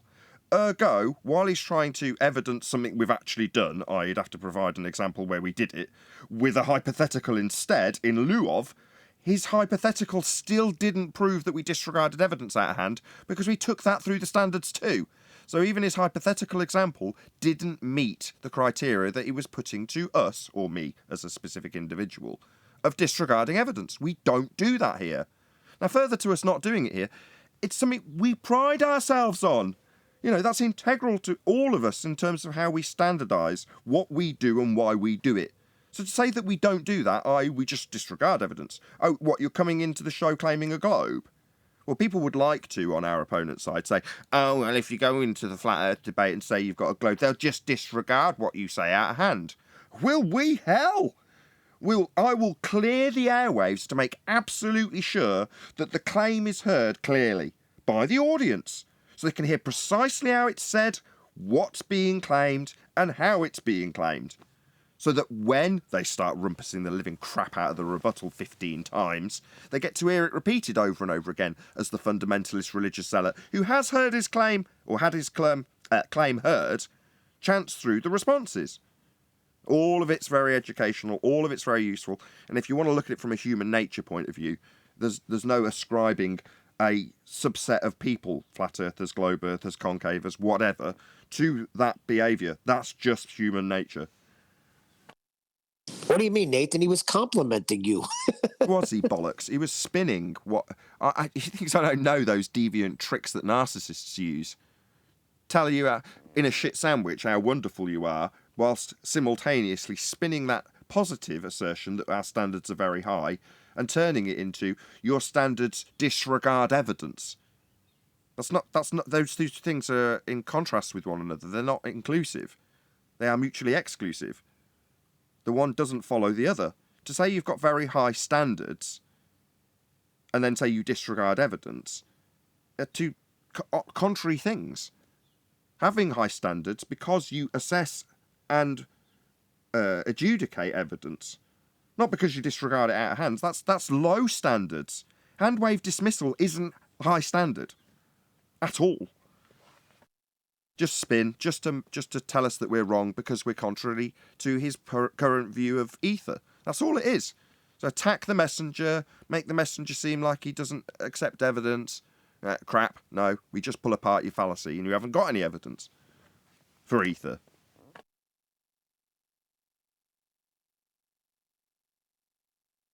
Well, from a listener's point of view, because I listened to the shows the past few days, I haven't been on for a while, and the only thing that really stands out is there's been everything else argued about, and every other thing that was possible to create a red herring out of, to avoid anyone actually showing or defining what the Aether was. Nobody has been able to prove its existence or define it in any way. Again, the same applies with gravity. They do it on gravity too. Yeah, but even gravity is more clear. Even gravity is more clear as a description. Sorry. No, it's not. More's the pity. It's only clear as a description, but they never define it. Yeah, but you can't define something that you can't. You can't define it if you can't see it. You can't harness it. You can't define it then. Yes, you're agreeing with each other. Because, yes, that's right, Brian. But they definitely do, don't they? It's like you with Globiolis. If I say, well, no, they can't do that because that's not Coriolis, your first reply would be, yeah, but they definitely do apply Globiolis. And as Anthony's trying to point out to you, yeah, but they definitely do try and describe something that's yet to be defined. Yeah, I mean, there's two descriptions. Obviously, there's the one pre-Einstein and the one post-Einstein, and they're both completely different. It just happens to have the word gravity in them. Okay. But Perfect point. You're right. It's the defining the effect of it. There you go, Anthony. That's where you're butting heads, I feel. They're trying to define and describe an effect of something that is yet to be defined or observed. But they'll spend all day describing how it affects stuff, right, Anthony? Yeah. It's the same with ether. They'll do it all day. Yep, describing how the ether will affect stuff. You're like, hold on, what is it? When have you observed it? Don't tell me how it shows up in the magnetic fields of counter space. What the fuck are you talking about? No, that's the point, isn't it? It's these effects that we see in the physical world that aren't attributed to ether or gravity. They're just natural phenomena like with your magnetic fields, but they'll take that and use that as evidence for this thing that you can't see and say, yeah, but this is why it's happening like that, because it needs the ether, it needs gravity for this to happen. But there's no evidence to gravity or ether, just to the physical world, that they then make that assumption. And then this is what we was hearing yesterday, particularly with ether, in their mind. Therefore, because light moves, it needs ether. And it's the simple fact that we see light verifies in their mind that the ether has to exist. Right. It's just this circular. Well, it's affirming the consequence. So I think it was John that was first to point this out. So it's if Q, then P. No, if P, then Q, Q, therefore P. So if, what was the example in this one? Light and ether. If ether, then light movement. Light movement, therefore ether. Right. But they can't vary the cause in order to actually confirm whether that's the case. And that's the problem every time. Well, it's a begging the question fallacy as opposed to a phenomena. So you can say that the phenomena, if you want to reformulate or repackage that into some sort of scientific vernacular, but when you do so, you end up with the begging the question fallacy still in place. And what's the phenomena we're studying at step one? You don't even get that far. So they don't formulate it into a scientific context until everyone's begging the question along with them, that we've got an ether. Yep. And then we'll substitute cause and effect relationships with pseudoscience, man-made gizmos, and then describe an effect that's happening within that, and say that the cause is ether for that man-made phenomena. And so the process is complete. Right. If you can never vary and manipulate the cause of what you claim is the cause, at least, of an effect, then how can you ever establish that it is, in fact, the cause of that effect? Exactly. And when the effect that they're describing isn't the effect they're claiming, i.e., in this instance, light, as opposed to ether, if you formulate it scientifically, you're trying to establish the cause of light or electromagnetic fields. Yeah? That's not ether. This is where we must tell them that it's mathematics is used in lieu of experiment or demonstration, because they can't manipulate the thing that they believe causes the thing that they believe that they're seeing. So they use mathematics to calculate it as though it's proof, and we point that out, and they just ignore it. Speaking of cause and effect, Anthony and I had a recent discussion about buying a new graphics card, which I can't afford, and I've got an effect where my screen keeps tearing. Now, I don't know, I haven't checked if it's made its way through to the live show, and I obviously can't check until it's uploaded from the recording. But that's an effect, not a natural phenomena, just an effect I'm observing. I am assuming, because I've tried lots of other things to try and rectify it, that my graphics card's on the way out. How do I validate that, Anthony? Because I don't know how to validate if that's actually the cause, short of having a second graphics card, which I haven't. Yeah, that's what you do to validate it. You order something off Amazon, you test it by putting it in, see does it still do the effect, and if it does still do the effect, return it to Amazon because it's not suitable for the job in which it was bought. They'll give you a refund, and then you can probably then go and buy a motherboard and processor instead. Well, there are testing programs to specifically test every aspect of your graphics card. That sounds much more better. Yes, Arwin. That doesn't involve potentially losing money or having money to give over to Amazon, which I don't either. Okay, well, in that case... Great, I'll speak to Arwin. Anthony's useless. We've always said it. Are we sciencing computers? No. Did you not hear? You've got to listen more closely. Did you not hear me say I wasn't this listening. is not a natural phenomena? No, I didn't hear that. He's applying cause and effect reasoning. He's not applying the scientific method. Precisely. I've got an effect. It's a man-made effect. What's causing that effect? Something I've fucked up with, probably. Definitely man causing this. See, that's why you don't come in halfway through a conversation. But that's a really interesting statement to make, though. Not all cause and effect relationships are science. No, Isn't absolutely that correct. a good thing to keep in mind in general? Science is very narrow. Science is physics. And physics is the study of the physical and natural world. That's science. So when you say I've got a cause and effect relationship that I want to figure out, well, that doesn't necessarily imply that you're observing the effect in nature.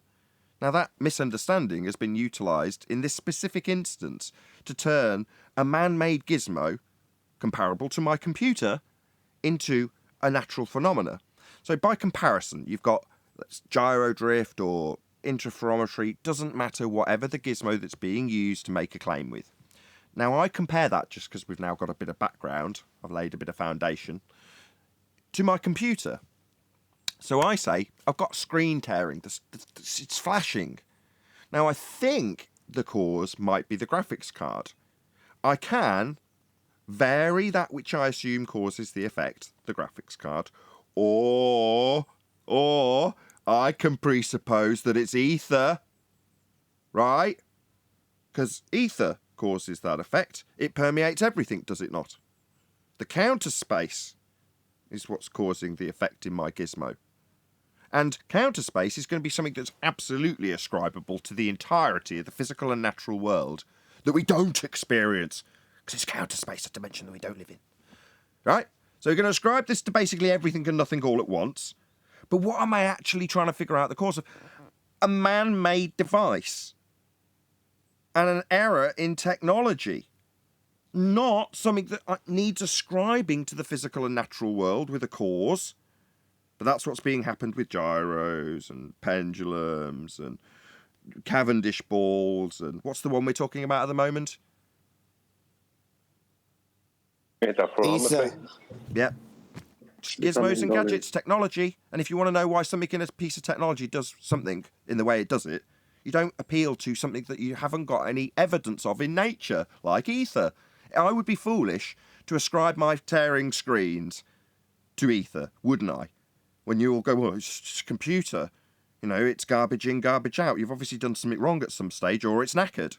There's not really many causes. You've just got to go through it systematically and eliminate what you think might be causing it. Okay, right. Well, but if I just decide that this man-made gizmo called a computer and the effect I'm observing in it is actually caused by the ether drift, does that seem absurd to you? Of course it does, because it's a computer. Well, why would it be any different if it's a laser interferometer or a ring laser gyro or a set of Cavendish balls? Why does that suddenly make it less absurd that you're trying to ascribe a worldwide based force to a man-made device, in my case a computer? Just as absurd. Not science, not establishing the cause, not ascribable to nature. Oh, yeah. Well, now that you're on science, let me see if you can answer this question as asked to me. Why does figuring out the nature of our reality fall outside of the scientific method? It doesn't. The nature of our reality is very specifically within the method of science. That's all that science is, Neil. I can't believe you just asked that.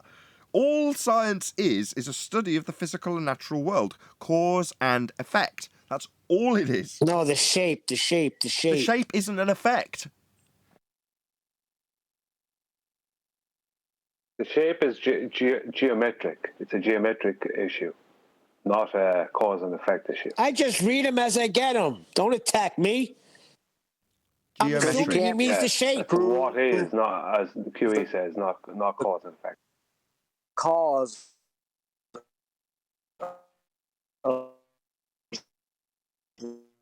Can't hear you. You're roboting. Eli. You roboting, Eli? Sorry, I was going to say. Can you hear me? Yes, we can now. Is it Matt? Yeah, you can't prove the cause of the shape. A shape doesn't have a cause. Shape's a concrete noun. Yes, sir. I said you You're agreeing. I get it. cannot prove the cause of the shape. Yes, that's right. It's a nonsense statement. So Yeah, the shape is the not whole an effect. time they said science proves the ball, they didn't know what they were talking about. No. It's like the difference What's between the what effect? it's like saying what causes brown. Like what? What's the cause of brown? Well, brown's a colour. And what causes it? Well, no, that's not something. Nothing's happening. How can I ascribe a cause to it if it's not occurring? If you're saying why does the ground that you're standing on suddenly go from being green and grass-like to being intensely hot and dribbling towards you?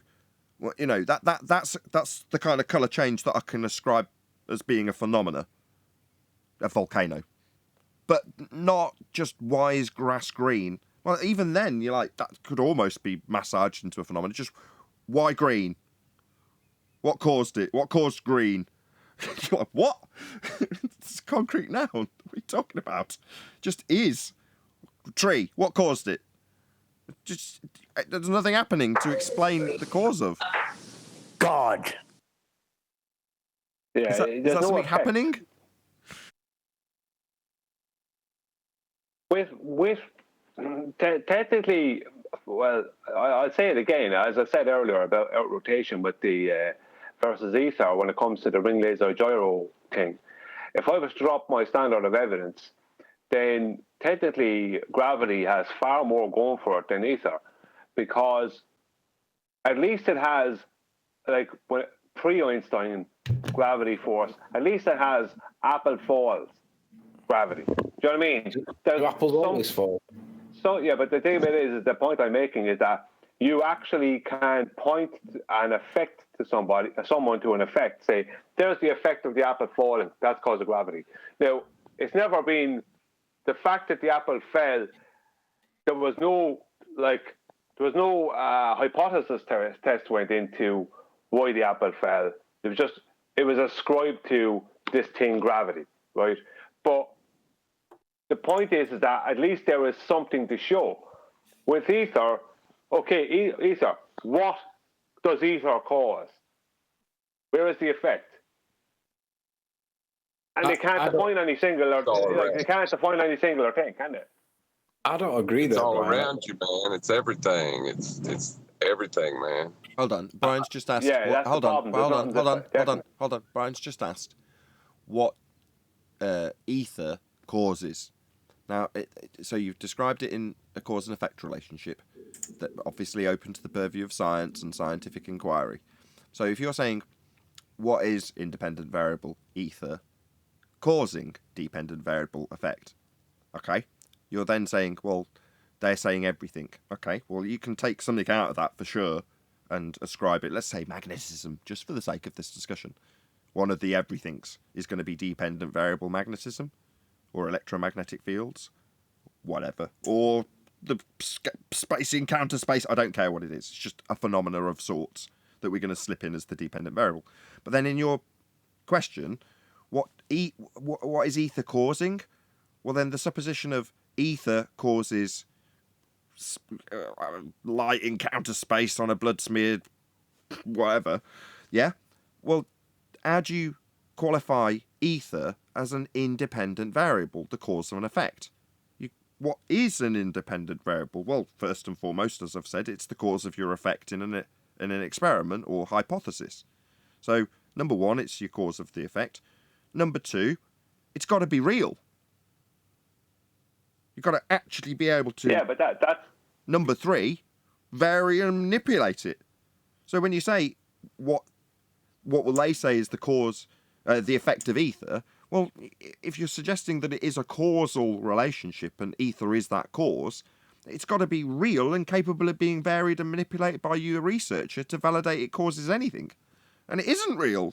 What is it? We're not even defining it, let alone varying and manipulating it in physical terms as a researcher. Sorry for cutting in the middle of it there, Nathan. Yeah, that's right. That's the point of the question. It's kind of a reverse psychology question, because if I say, what is ether causing? Show me the effect. a specific effect. And then they could state whatever, magnetism. And I go, okay, then, or anyone could go, okay, so your dependent variable is magnetic field. Your independent variable is ether. So where is your hypothesis test where you proved ether causes magnetic field? And that's where it all ends. Because you can't vary and manipulate something that you can't even prove the existence of. You can only point to a thing that you're calling an effect, right? Is a magnetic field an effect? Not exactly. Or is it a cause? I was going to pick you up on that in the middle of it, but I intentionally didn't. No, but you could definitely massage in something that's occurring with the magnetic field, call that an effect. So, no, not strictly true, just a magnetic field. No, it's got to be doing something, so strictly not. But let's not concern ourselves with that, because I'm sure, push come to shove with a ether fundy, they would describe something actually occurring if you took them through it. Well, yeah, it doesn't matter what they choose. The point is that when it gets to the point of them choosing a specific effect that they can show me in the real world, a real world effect, then, okay, you have your dependent variable, your effect, and your independent variable, your presumed cause. That's your hypothesis. Now, let's get a hypothesis test. What are you going to end up with? How are you going to even do a test? Well, when you say you won't even do a test, it's far easier to just turn that supposed cause, ether, doesn't exist, can't vary it, can't manipulate it, and the effect thereof, counter space in magnetic fields, and just turn that supposition, without a valid thing to vary, into a claimed description. So rather than, if ether, then magnetic fields, just say it with a slightly different tone, Brian. If ether, then magnetic fields.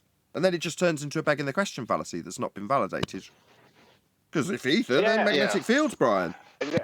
They have to, but the whole point of the question is they have to show you the effect.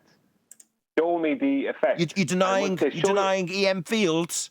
You just don't know about electricity, Brian. That's what I got yesterday. Yeah, I need to lower my standard of evidence because I'm looking for them to show me the actual effect. Because that's the crunch point. When they show me the actual effect, then they've got to go and show me how they proved that this effect, that they're calling an effect, is caused by this ether thing. And they won't. They'll just beg the question of it. Yeah, but see, that's where they die on the like. The point is that when I ask them one of them for an effect, they won't be able to really give me a specific. At least if I ask Virus for an effect due to the force of gravity, he can say apple falls from a tree. He has something specific. They have nothing. Even gravity, a force of gravity, is far closer to being proven than ether. And a force of gravity was thrown out the window in 1915 by Albert Einstein for a whole new description of gravity. Do you know what I mean? It's like, but even thrown out the window force of gravity. Hold on, Brian. Go ahead, Boris.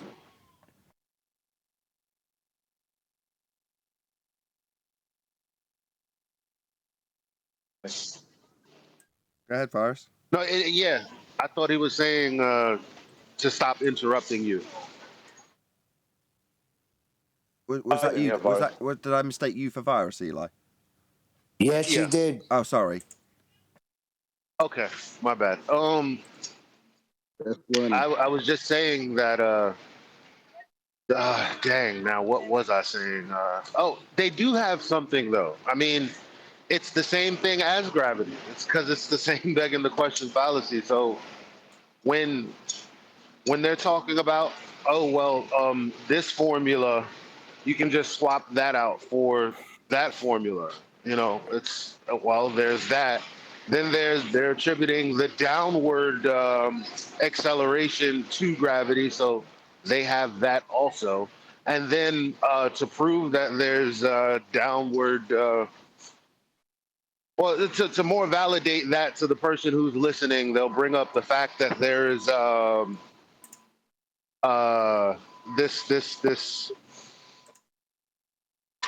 this current, this flow of energy that flows down.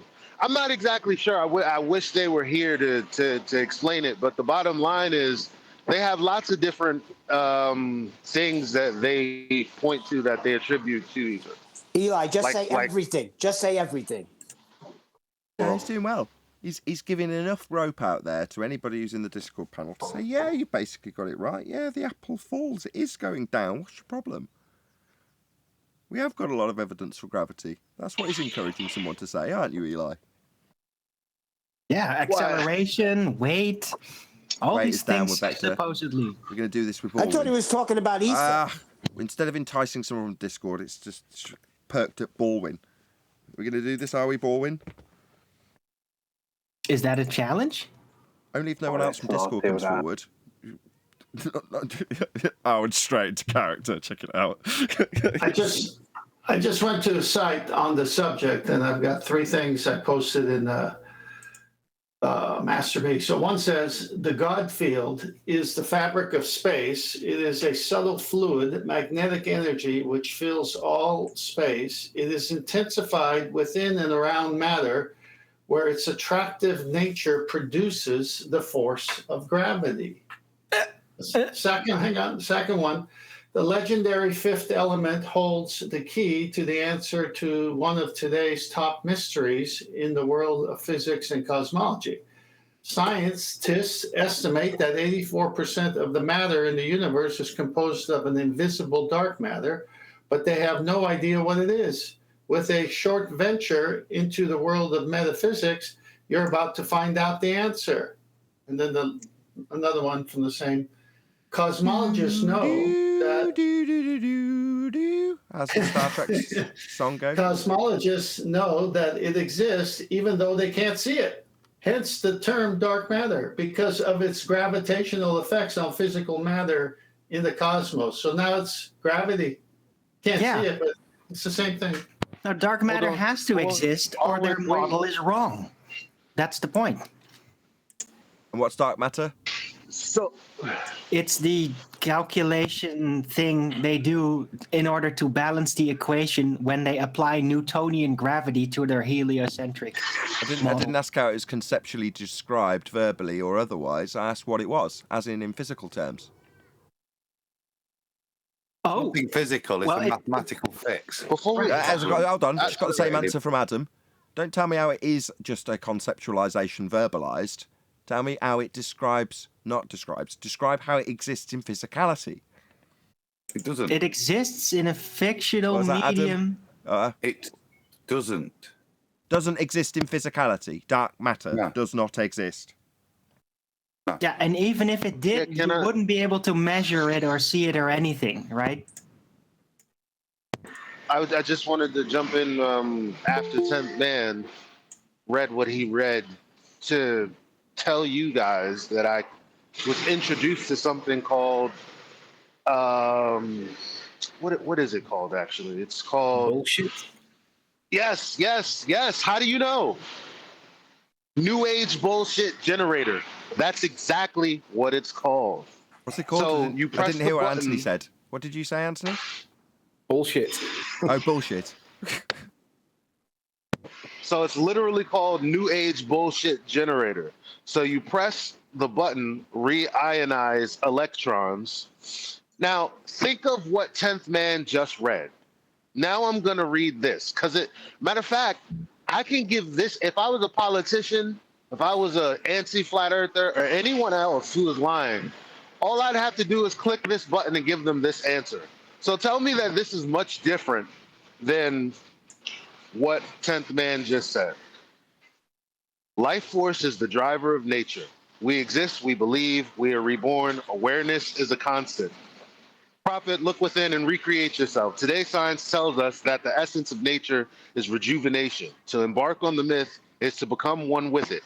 You and I are dreamers of the nexus. Only a traveler of the dream time may bring forth this paradigm shift of guidance. Yes, it's possible to disrupt the things that can erase us, but not without insight on our side. We can no longer afford to live with suffering. Our conversations with other mystics have led to flowering of super sublime consciousness. We're at a crossroads of space-time and stagnation. Reality has always been electrified with dreamers whose lives are baptized in knowledge. Yeah. Pair that with a short venture into the world of metaphysics. You're about to find out the answer. After that passage was entered into Master B by 10th, this is one remark from Paula. Hello, by the way. It says, in quotes, metaphysics? That's the only remark, the only response needed. I just wanted to say consciousness is not a constant.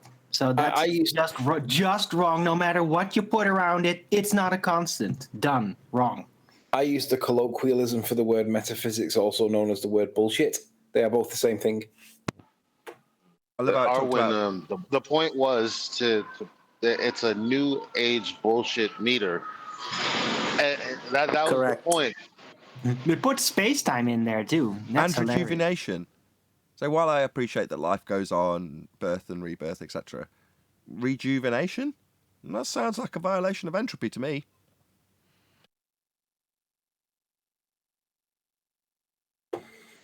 You don't understand what entropy is, Nathan. No, rejuvenation, what that really means in practicality when they use it, is that things that are burdening you, making you seemingly grow older, can be detracted from your system, and that way you'll seem younger, right? Because you're taking better care of yourself. How is that in any way? Rejuvenation. How is that any less of an entropy violation? It isn't. So you just padded out the entropy violation? No. It accounts for entropy. It's just like, we get worse, we get older, but you can preemptively burden yourself with imaginary things, eat very unhealthy, then you will have symptoms like it's going wrong, like you're getting older, you can't concentrate as much. Well, if you then take really good care of yourself, you can effectively, to yourself, from your perspective, rejuvenate yourself by taking care of the problems that were the burden. No. Yeah. It's not physics. It's also not true. It is true. Unburdening yourself with issues in your life and versus look up the definition of rejuvenate, and that doesn't meet it. Knocking barnacles off a ship isn't rejuvenation of the ship. Why I did not give that as an example. It's not a universal thing. It's an action. That's it's called not a universal. Rejuvenation's not a universal constant or anything like that. But you gave it as an argument. The problem being your defining of the word rejuvenation. That's what's trying to be pointed out to you. So the example is flawed, just like yours. That's the point. It's a parallel. Just to back the main point that Eli was making, this is new age hippie nonsense. Yeah, I know exactly what I'm talking about when that subject comes on the work floor. So you know your new age hippie nonsense, don't you, Owen? Yeah, and I got it under control now, right? I'm not like the molten buildings guy, and you all know that. I got it under control, but I know what it is, and I know how it works. And when people say rejuvenation, it's a kind of a fuzzy terminology, and it's always meant for personal experience. Like, you can fix your life. You'll feel younger. Yeah, it's all perception, but it is something that actually does happen. In that respect, that's like my barnacles off the boat example. I'm not saying that you can't do that. I'm just saying that in terms of how it was detailed, in terms of rejuvenation, when they're talking about the world and space-time, that's an entropy violation. You've just extracted it out into the example of physical rejuvenation of feeling better because you've knocked the barnacles off, metaphorically speaking. Right. Okay. Yeah, I did. I did isolate it from the entire bullshit story. Yeah, because that made no sense. It had no coherence. So. since we got Paula on, she was trying to share something before you ended the show yesterday concerning her studies on, I believe, the electrical and all this areas of magnets. Or I can't remember. But Paula, can you finish that thought about shielding and all these things that you were trying to say? Oh yeah, regarding the ether. Yeah, what I said was that when there's a reason when you have wires in a circuit that you have to shield them, because they make, when electricity flows, whatever that means, it makes a magnetic field around it. That's what you've heard of the right hand rule, that there's, it's flowing one direction, you get a certain rotation of magnetic field around it. And you can have all sorts of different magnetic fields that can interfere with each other. So that's why you have to shield them. So that basically the shield has crisscross wires, and what they do is make the magnetic field that forms around them cancel out. So it's like having a bunch of magnets, at different polarities, so that they don't align anymore. That takes away the magnetic field. If it were the ether that is being disturbed that makes something go a certain direction, then it would always be present. You wouldn't need a circuit. You wouldn't be able to stop it or shield it because it's everywhere. And so it doesn't explain anything, because you can turn it on and off. You can control magnetic fields. You can measure magnetic field strength. You can predict what magnetic fields are going to do. You can see them with iron filings, but you can't do any of that with ether. And ether, if it were everywhere and you could detect it somehow, you would have to verify that, yes, what I'm detecting is nothing but ether, whatever that is. And if it's just energy, well, of course, there's energy involved in everything. You can burn something and turn the energy into heat, which is then wasted, which is what they call in physics the eventual heat death of the universe, because heat is always a loss byproduct of work, defined by physics work, where something is accomplished, something moves or does something, and eventually the energy runs out to where you have this heat death.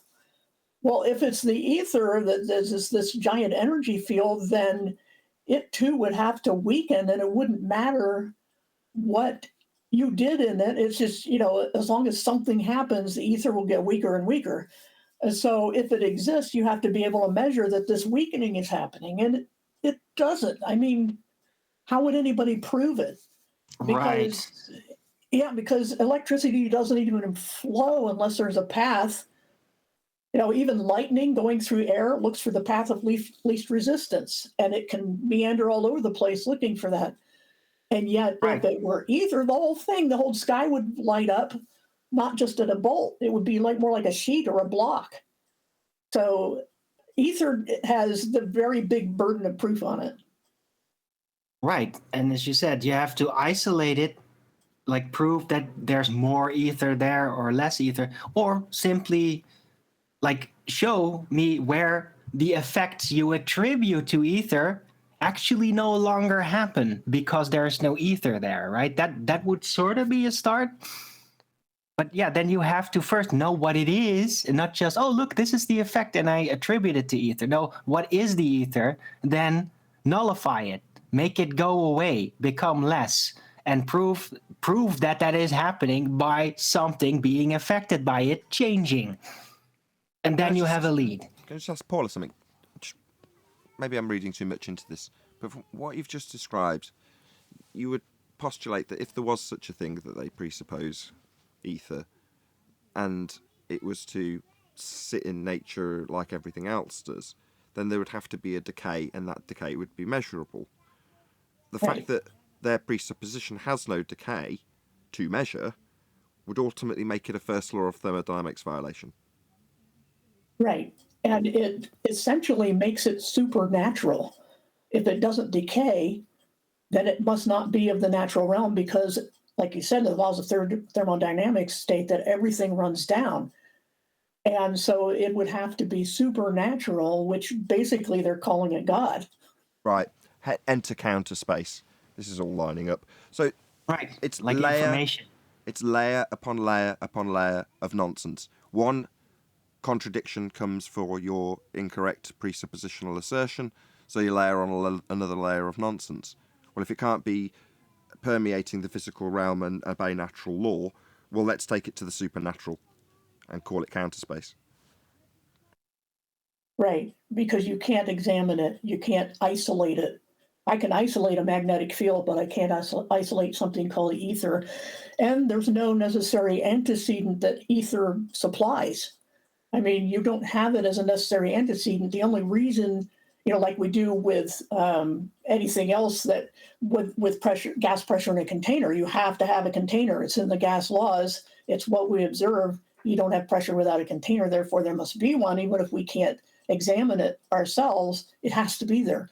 But there's no such equivalent for ether.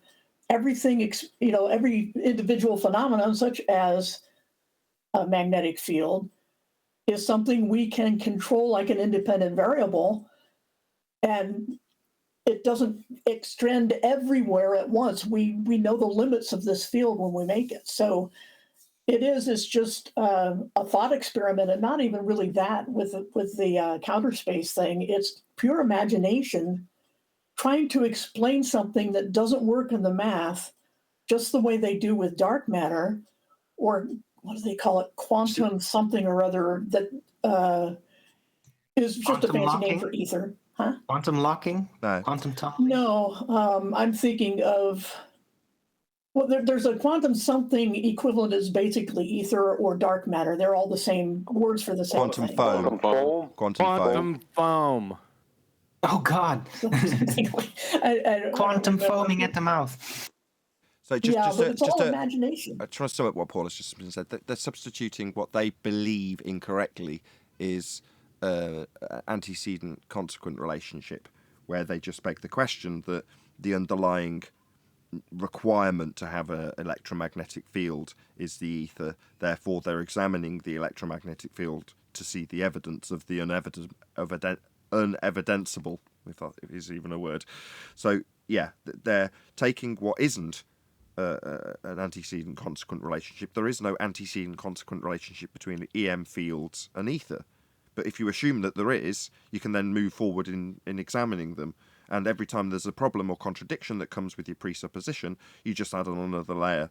So, like Paul has just pointed out, if you're looking for the God particle by smashing stuff together and looking for the effects in between to justify some presupposition and explain away dark matter, the same principles being applied when you smear a bit of blood on a piece of glass and then look in between EM fields and say that you're seeing into counter space, because you've got an idea of non-visible counter space existing in the supernatural, because you haven't got anything that you can demonstrate that doesn't violate natural law.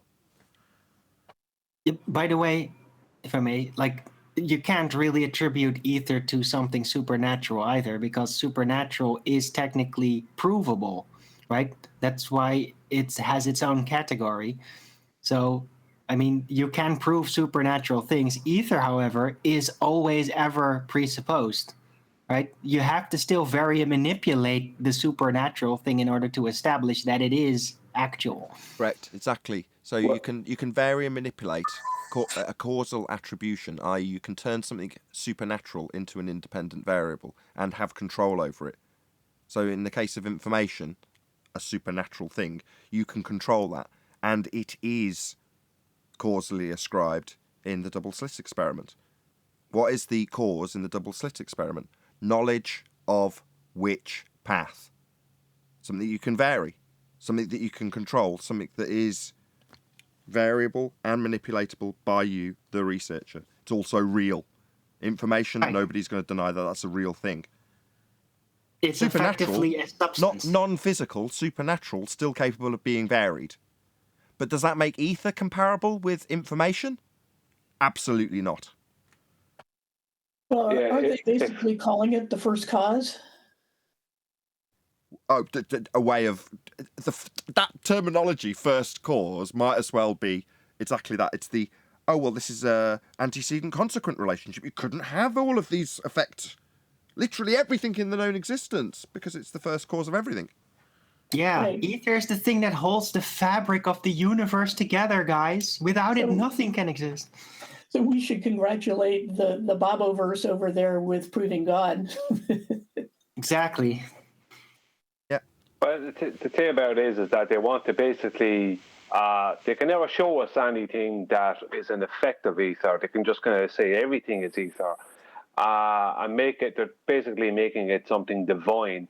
But then they claim that it was measured to do a 15-degree an hour drift.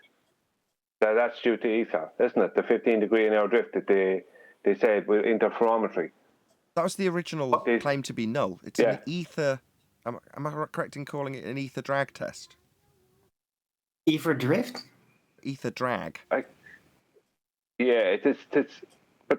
they make a specific claim about that, and it involves 15-degree an hour drift. And if it's something that's divine or it's something that's everywhere and blah blah blah, how can you then just suddenly claim to make some kind of a measurement of it? Not that that is a measurement, but I see what you're saying. Claim that. Gotcha. Yeah. There's a contradiction. There's a circle between two heliocentric claims and the ether claim because of the origin in the sky with the movement of the stars. So you've got two parts ascribed in ether. One is 15 degrees an hour drift. That's ether drag, ether drift. Yeah? That is the same ascribed causal relationship to the ground turning for a globe earther, i.e. non-inertial turning reference frame, and the apparent movement of the stars. They're not really moving, just look like it because you're turning. Well, that's where the parallel comes in. But also, maybe by coincidence or design, who knows, you've got the downward vector that's also massaged into ether. Why? I don't know. But it's obviously both of them are parallel. 15 degrees drift and downward vector, both massaged into ether. Yeah, it's the same thing. It's the same logical problem as gravity. Is they're mistaking an observation for an explanation. All they can do is say something happens. They still don't know why. They still can't explain what causes it. How does the ether do this? How does it do anything? Why doesn't it always just make energy available all the time that you can just why do we need wires? It just raises more questions than it answers. Well, you got there first, and I said it before you got here. So they're substituting a hypothesis for an explanation. So in this case, it's if ether, then star rotation, right? That's half a hypothesis if you want to ignore the null. It's the alternative hypothesis. If A, ether, then B, star rotation. Well, if you just paraphrase that with a slightly different intonation in my voice, well, if ether, then star rotation, Paula. All I've done is I've substituted the hypothesis yet to be validated with calling it an explanation now. So ether, well, star rotation because of ether. It's like, well, how have you validated that? That checks out. That's just a supposition at this point until you validate it and vary the presumed cause. And what is the presumed cause? Something that's incapable of manipulation. Well, let's call it supernatural then, because obviously there's stuff in science that's still utilising the supernatural and claiming to be able to vary it. So let's call ether supernatural. We'll still beg the question of it and call our yet-to-be-validated hypothesis an explanation when it isn't. Well, real scientists were trying to find out real God. ones, yeah, Neil. The real ones, scientists. Yeah, they were looking for the cause of God, weren't they, Neil? The real scientists. Yep. A cause of God. That's what we were told yesterday by Sinclair. How? What? Check out today's show. It comes out in a few hours on the second channel. It was actually the day before with the Cuddles guy. I think it was Cuddles saying the real scientist. I'm not sure. No, it was Sinclair. The downward acceleration thing is due. They claim that it's their dielectric acceleration claim is based on an increase in static charge. Is it as you rise up in the sky? But the problem with that is, besides all the nonsense that goes with it, there's claims of it being measured up way up into 60 plus miles. What measured this thing at 60 plus miles up when the highest high altitude weather balloon can go is around 30, between 30 and 36 or something? I think it's 30 or something is the max. So what measured it? It's a heliocentric claim in its origin, because heliocentrism has to claim massive, measurements way up into the sky. But no one ever got up there to measure it, and they can't send anything up there outside of a balloon to measure it. Okay. Hold on. Yeah. I got a question for Paula when you guys Just before when you guys do, get a fine. Yes, you can in a second. You started the premise with their assertion that stuff goes down, though, didn't you, Brian? But yeah, that's their full assertion. Yes, everything goes down. That isn't the case, though, is it? No, it's absolutely not the case. So if you look at the apple again, just so we've got this fully covered, when we were talking earlier about, well, what's the phenomena? Well, the apple falls, and everyone scratches their head. Oh yeah, so we do have a downward bias then that they're gonna, as you've just described, explain with whatever incoherent dielectric acceleration. Well, is that actually the case? Because when that apple was being formed on the tree, number one, the tree came from the ground and moved up, but it's taking part in a process that creates the very air we breathe while it's doing it. And the gases that it produces, that's stuff. Now, they don't fall to the ground as they come out of the bush or the tree. So as it's giving off oxygen, is that oxygen falling down? Because it's still producing that in the same way it's producing the apple. It's producing gases as much as it's producing solids. No, the gases are going in every direction. So the original premise for the assertion that needs an explanation of the balloons is flawed in the first instance because it comes with an assertion that there's a downward vector to explain. So regardless if you're trying to explain it with incoherent dielectric acceleration or gravity, the original assertion's flawed. There is no downward bias. That's correct. Yeah. Well, another thing as well is, I don't know if they claim it or not, but do they claim, I don't know, maybe hold on. I'm really someone... sorry to do this, Brian. Someone from Discord wanted to ask Paula something. Go ahead, whoever that was. She's away for a minute. Paula is away for a minute. She made an assertion that electricity, the flow of it has to have this pathway. So I was just curious as to how wireless power induction works within a vacuum. But she's not here. Like She left a message. Okay, yeah, maybe you guys can ask her later then. Or what's your suggestion, that it should or shouldn't work in a vacuum? Well, it does work in a vacuum, but I'm just curious if the flow, as she put it, of electricity requires a said pathway, and she said that it could induce through the air, then how would it be possible for this to happen within a vacuum where there isn't a medium required to have this this rate of induction?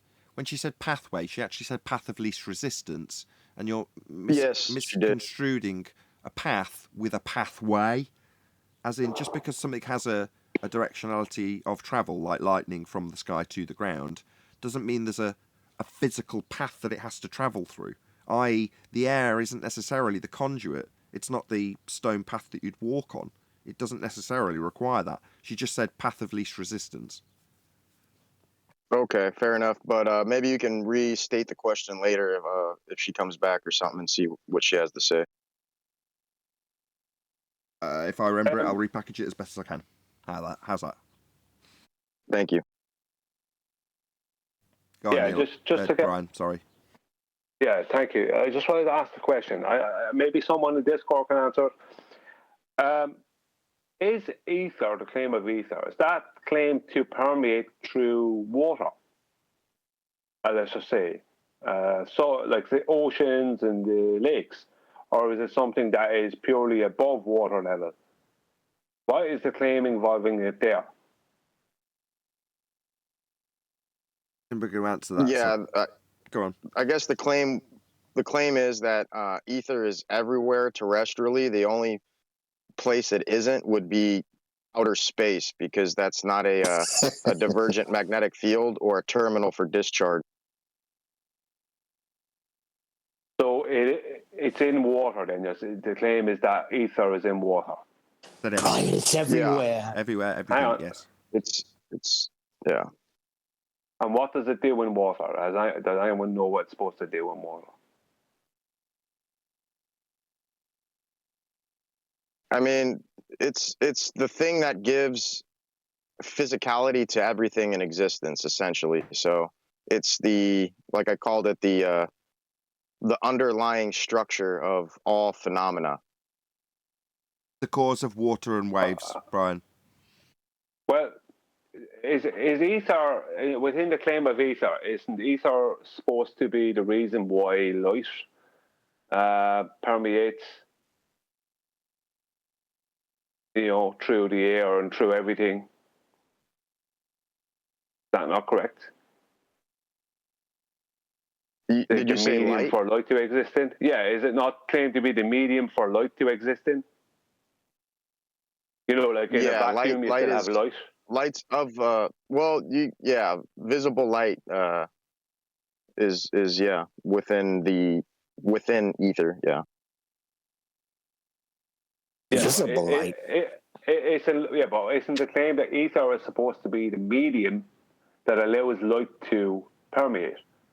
That without ether, the light would not be light. Like it wouldn't travel, it wouldn't go anywhere. Ether is the reason why light is everywhere or whatever. Is that not true? Well, yeah, I mean, you have two components. You have the luminal velocity, and then you have the electrostatic capacitance of light.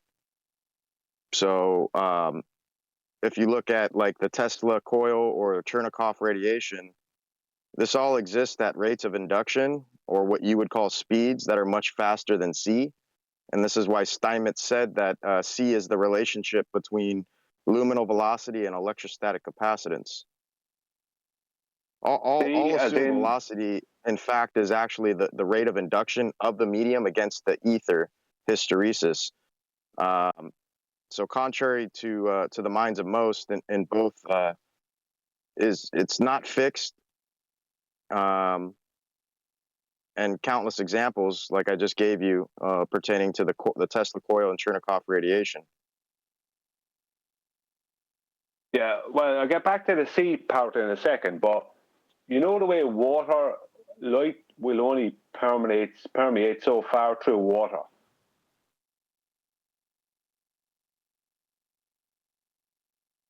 The way that happens?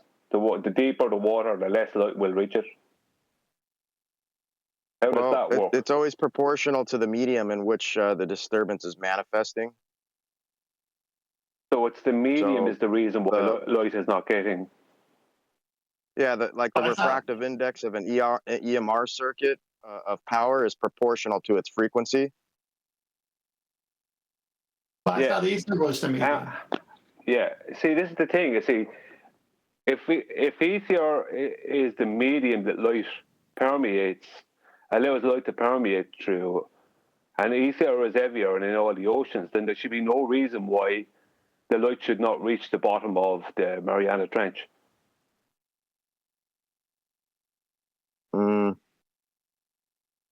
I don't see that being possible. Yeah, I don't see how that stacks up either. When you beg the question of ether, we haven't defined what it is, and the definition we have had is it's the underlying cause of absolutely everything always. Exactly. One second. The C was thrown in there. You said C. That would be the two-way speed of light. Yes?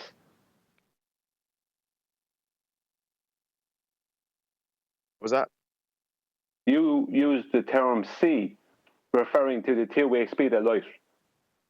That's what C refers to, referring to light's said speed in a vacuum.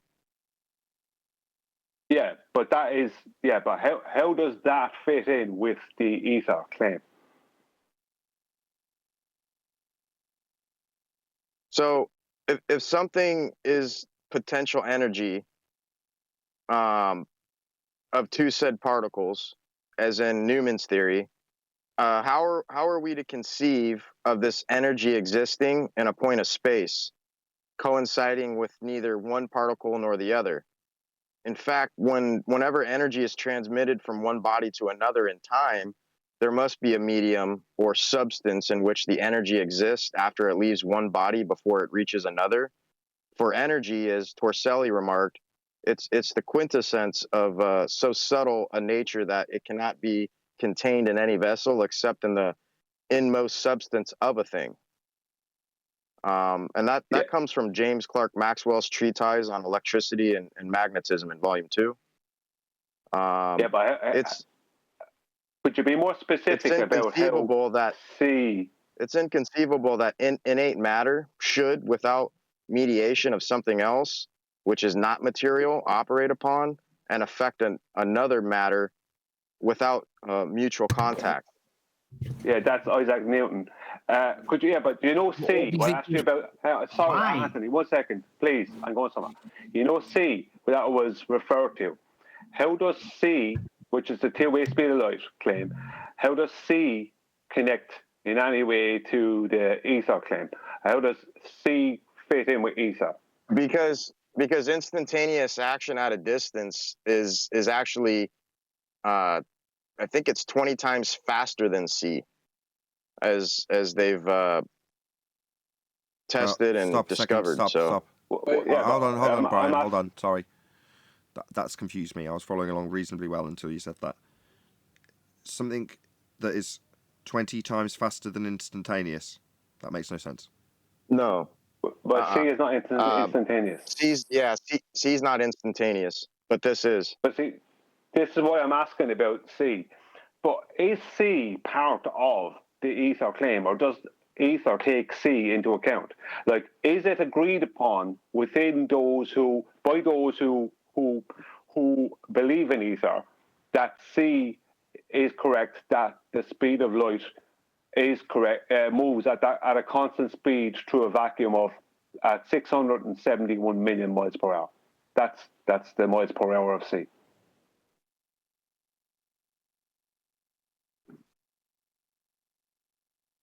Was that a question?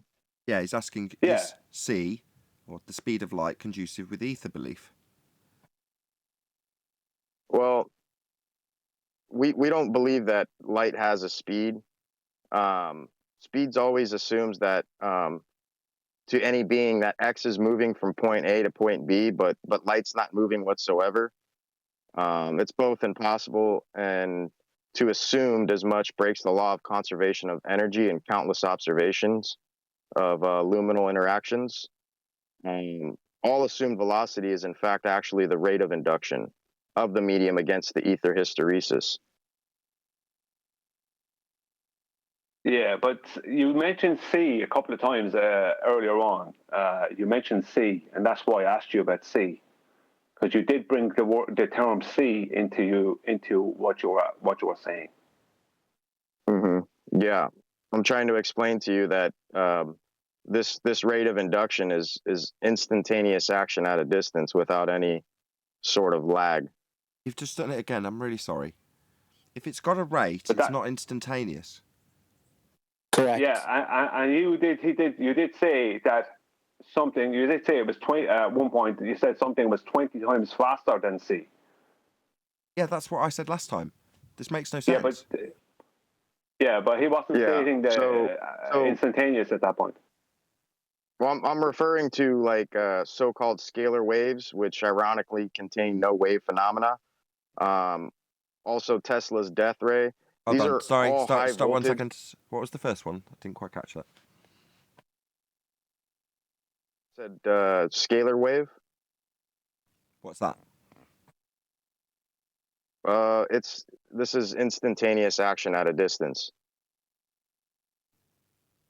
So it's essentially wireless DC transmission, and instead of cycles per unit of time, such as like what energy beams are measured in, voltage per second, the dielectric is the torsional attribute of energy, whereas magnetism is the release of that torsional energy, and therefore the mirage of its projection. So dielectric is the inverse of force, and the loss of the dielectric is force or magnetism. Voltage is the dielectric current pop magnetism. Dielectric has two modalities in loss as so deemed magnetism, and lastly as torsional or cyclical energy is carried in tandem with magnetism, so deemed electricity and light. So the dielectric is commonly referred to as a medium of dielectric inductance, and most dielectric mediums are clear and transparent. An electromagnetic works in simplex by terminating all dielectric inductance and transformation into that of magnetism, or in another manner of thought, by electricity losing its dielectric component.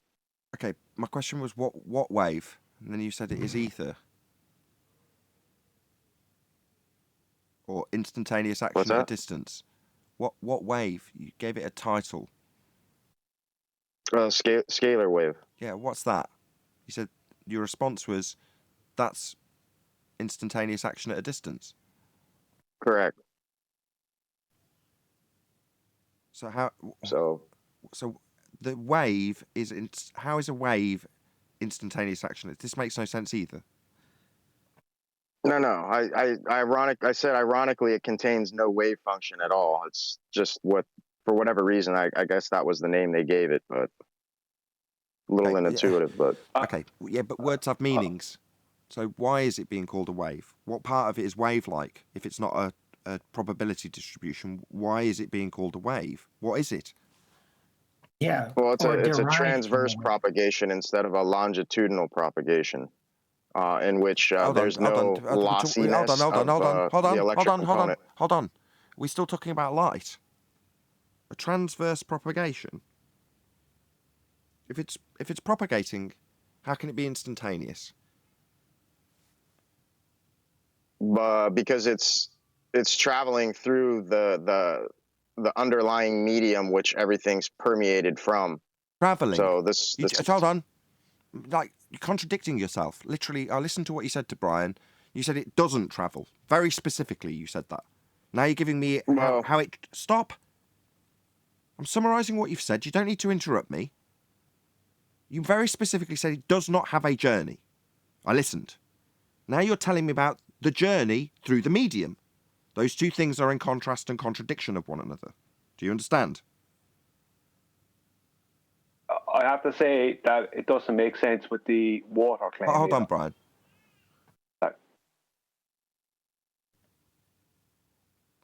You're talking out of both sides of your mouth. No, I'm talking about induction. I use the word just to try to help paint the picture in the minds of the listeners. Yeah, but then when I asked you to qualify what you meant by wave, you told me about the propagation through a medium.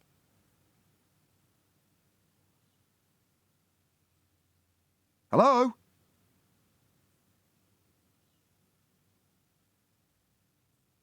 Hello? Yeah, we're trying to Shut figure up, out Arwin. the nature of the words. Hello? That's not you, Arwin.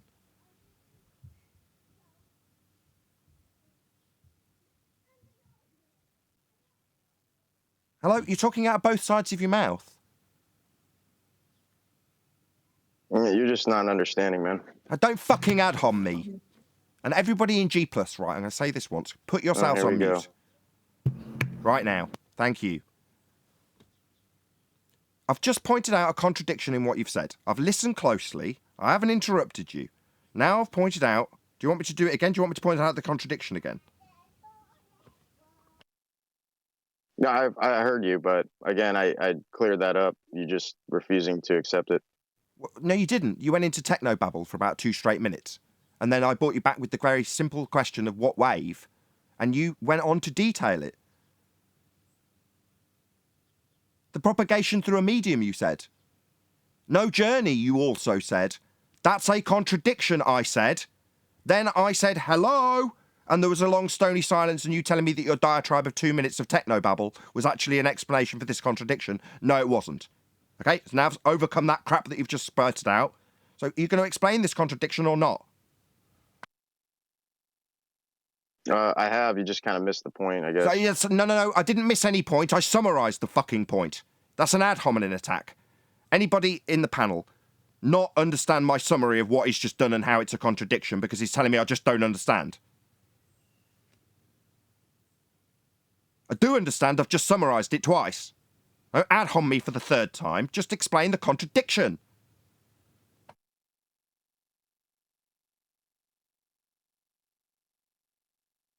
You're getting too upset, man. Just someone else take the mic. I'm good. Who the fuck do you think you are telling me I'm getting too upset? You've just took a load of my fucking time away from my family, my kids, my life, to tell me about something that specifically doesn't have a fucking journey. Now you're telling me how it traverses a medium. Don't tell me I don't understand, you stupid twat, with your stupid technobabble nonsense about ether that you're presupposing. You've presupposed it, we've allowed you to beg this stupid question. Now we've reached a point, while you've begged the question, that you're contradicting yourself. Now I want you to address that. Don't tell me I don't understand. You're wasting my time. Don't fuck me around. Tell me how this contradiction's squared. Do you get me? Tell me I'm upset, you stupid moron, with your doublespeak talking out of both sides of your mouth. Yeah, it does upset me. I am upset by you wasting our time with this contradictory nonsense. Do you understand? That's upsetting. You got the glass? Can you explain the contradiction between not having a journey and traversing a medium, as they are in stark contrast with one another? We got 2 pieces of glass to do. Reglaze. Huh? I don't have the paperwork. I don't know. You don't know how to explain this complete contradiction? I think he's in walk. Yeah, he's talking to somebody else. He's talking to somebody else. It's the third time in a row someone who's come here talking about ether has suddenly decided that they're actually at work, and then they talk about work stuff right in the middle. They've been totally focused on the conversation up until now. Suddenly there's work background noise. The other guy did it yesterday, and so did Sink Cleanser. So everybody coming to claim ether. We don't sit around looking for handouts on the internet. So is he ad homing me with telling me I'm looking for handouts because it's contradictions that I pointed out? Everyone else, shut up, please. Did you just ad hom me about me needing money to feed my family and making my living by doing YouTube? Yeah, we actually... I'm summarising your stupid position and ad homing in fallacy. That wasn't an invitation to you to talk through me.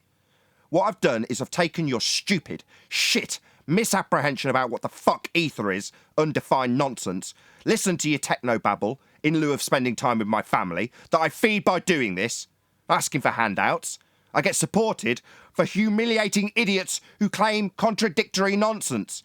That would be you, deny what? Don't attack me and my living when I point out a contradiction you hold. Giving you an opportunity to square that contradiction, not take the piss out of how I make a living.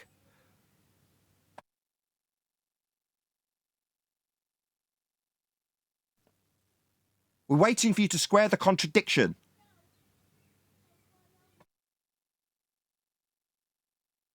No? Summary time, children. Yeah. Oh, now that I've decided that I'm going to label what I'm going to be doing and talking about, you're going to immediately open your mic and interrupt me at that point, are you? No worries. Give us your squaring of the contradiction of something that doesn't have a journey simultaneously traversing a medium. Go.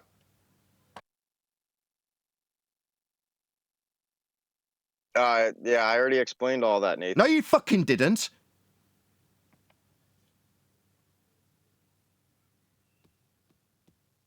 Okay, explain it again. Okay. You got to look into instantaneous action at a distance. You say it traverses a medium, so that completely contradicts that. No journey, instantaneous action at a distance. That's completely contrary to traversing a medium. So you're starting off with the contradiction. Transverse propagation versus... Well, that's not instantaneous action at a distance then, is it? Yeah, I guess... Yeah, so that's the contradiction you're not addressing. You're going to tell me that you've addressed it in this shit for the second time? Yeah, you haven't. Have a lack of understanding. Oh, so you're going to ad hominem me, you little prick? Because your stupid fundy faith has been exposed by me? You're going to start ad homining me, telling me I don't understand? No, I understand a contradiction when I see one. What's the difference then? Why are you asking me something? Why are you asking me something? I'm asking you to square your contradiction. How much you understand?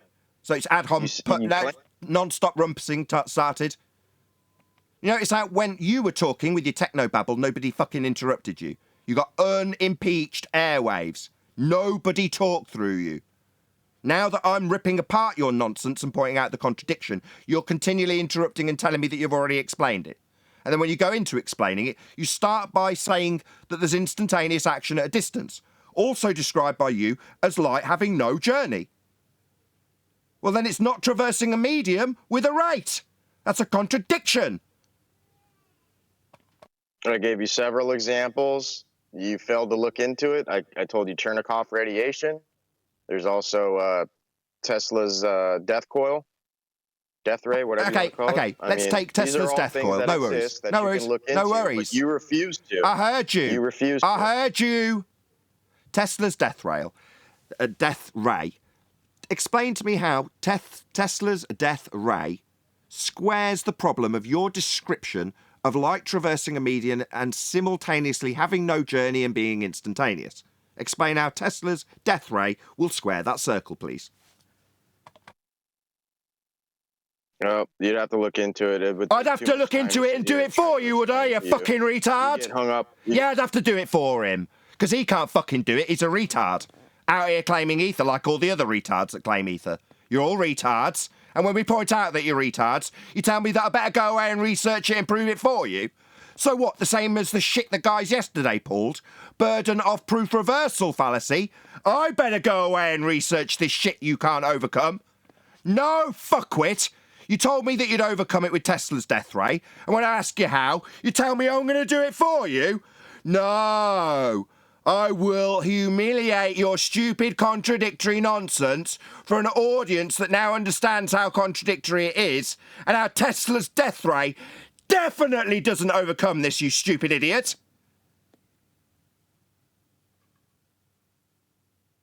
Hello? Deny what? Yep. Putting on my tool bags right now. I actually got to do some work, Nathan. Oh, fuck you, stupid retard. Get on with whatever demented shit someone's paid you to do. Obviously not use your brain, because you'd have fucked that up good and proper for them, wouldn't you, stupid moron? Yeah? Piss off, go and do your stupid work that you need to do. I'll sit here humiliating you for money. That's what I get paid to do. Point out contradictions from fuckwits with an ether belief. That's what I get paid to do. You piss off and do whatever menial task your retard brain allows.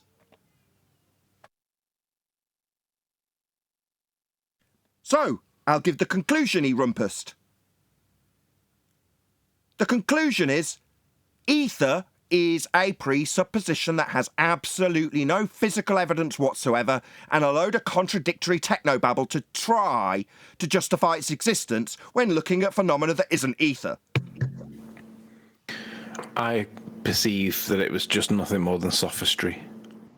For those that are not sure, sophistry is the use of clever but false arguments, especially with the intention of deceiving. It's exactly what it sounds like he was doing, in my opinion. Yeah, he's trying to dupe people. Can I please address something? Go ahead, Darwin. Because I looked up the word propagation, and it doesn't necessarily mean like traveling in a physical sense, right? It's a bit dubious. So they may have chosen the word propagation specifically to avoid the suggestion of travel. There's still remnants of that in there, but it's not.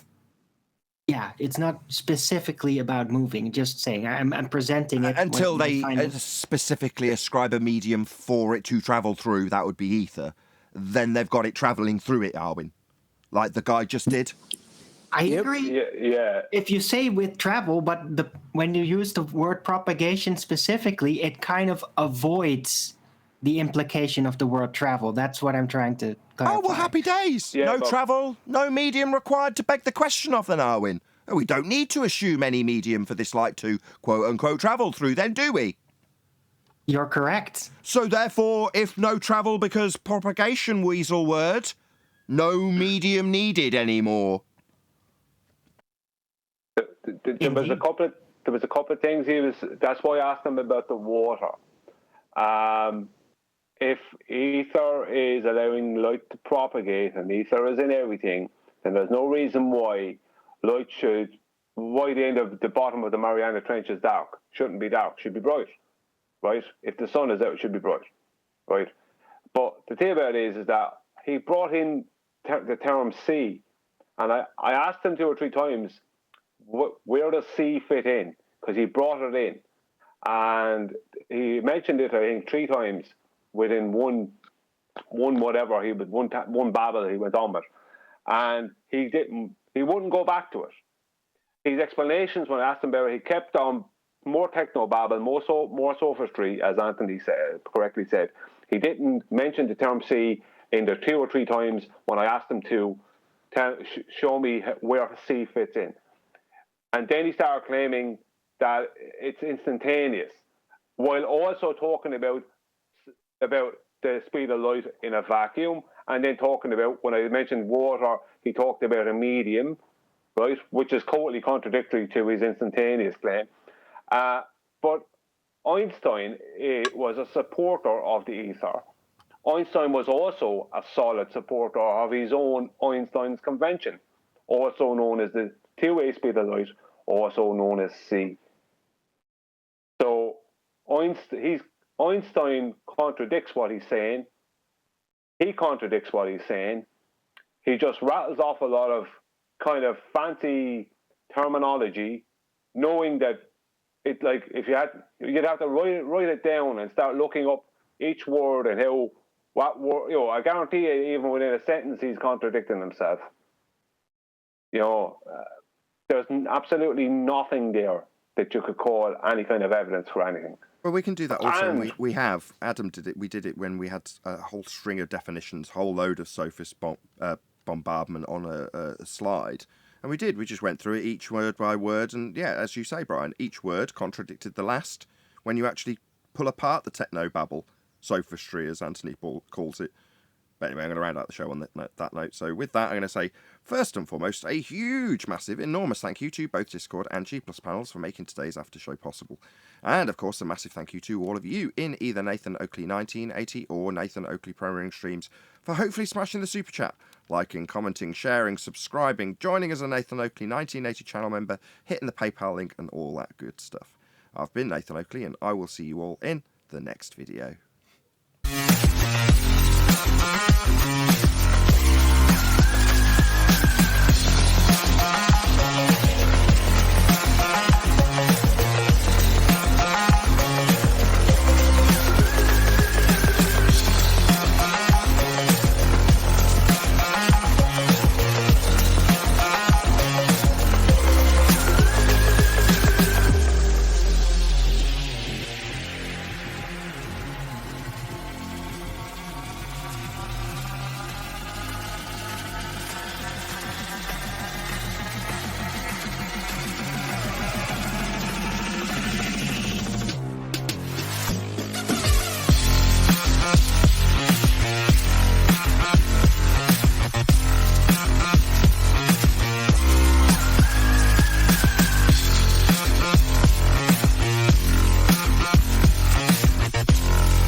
What a lovely day!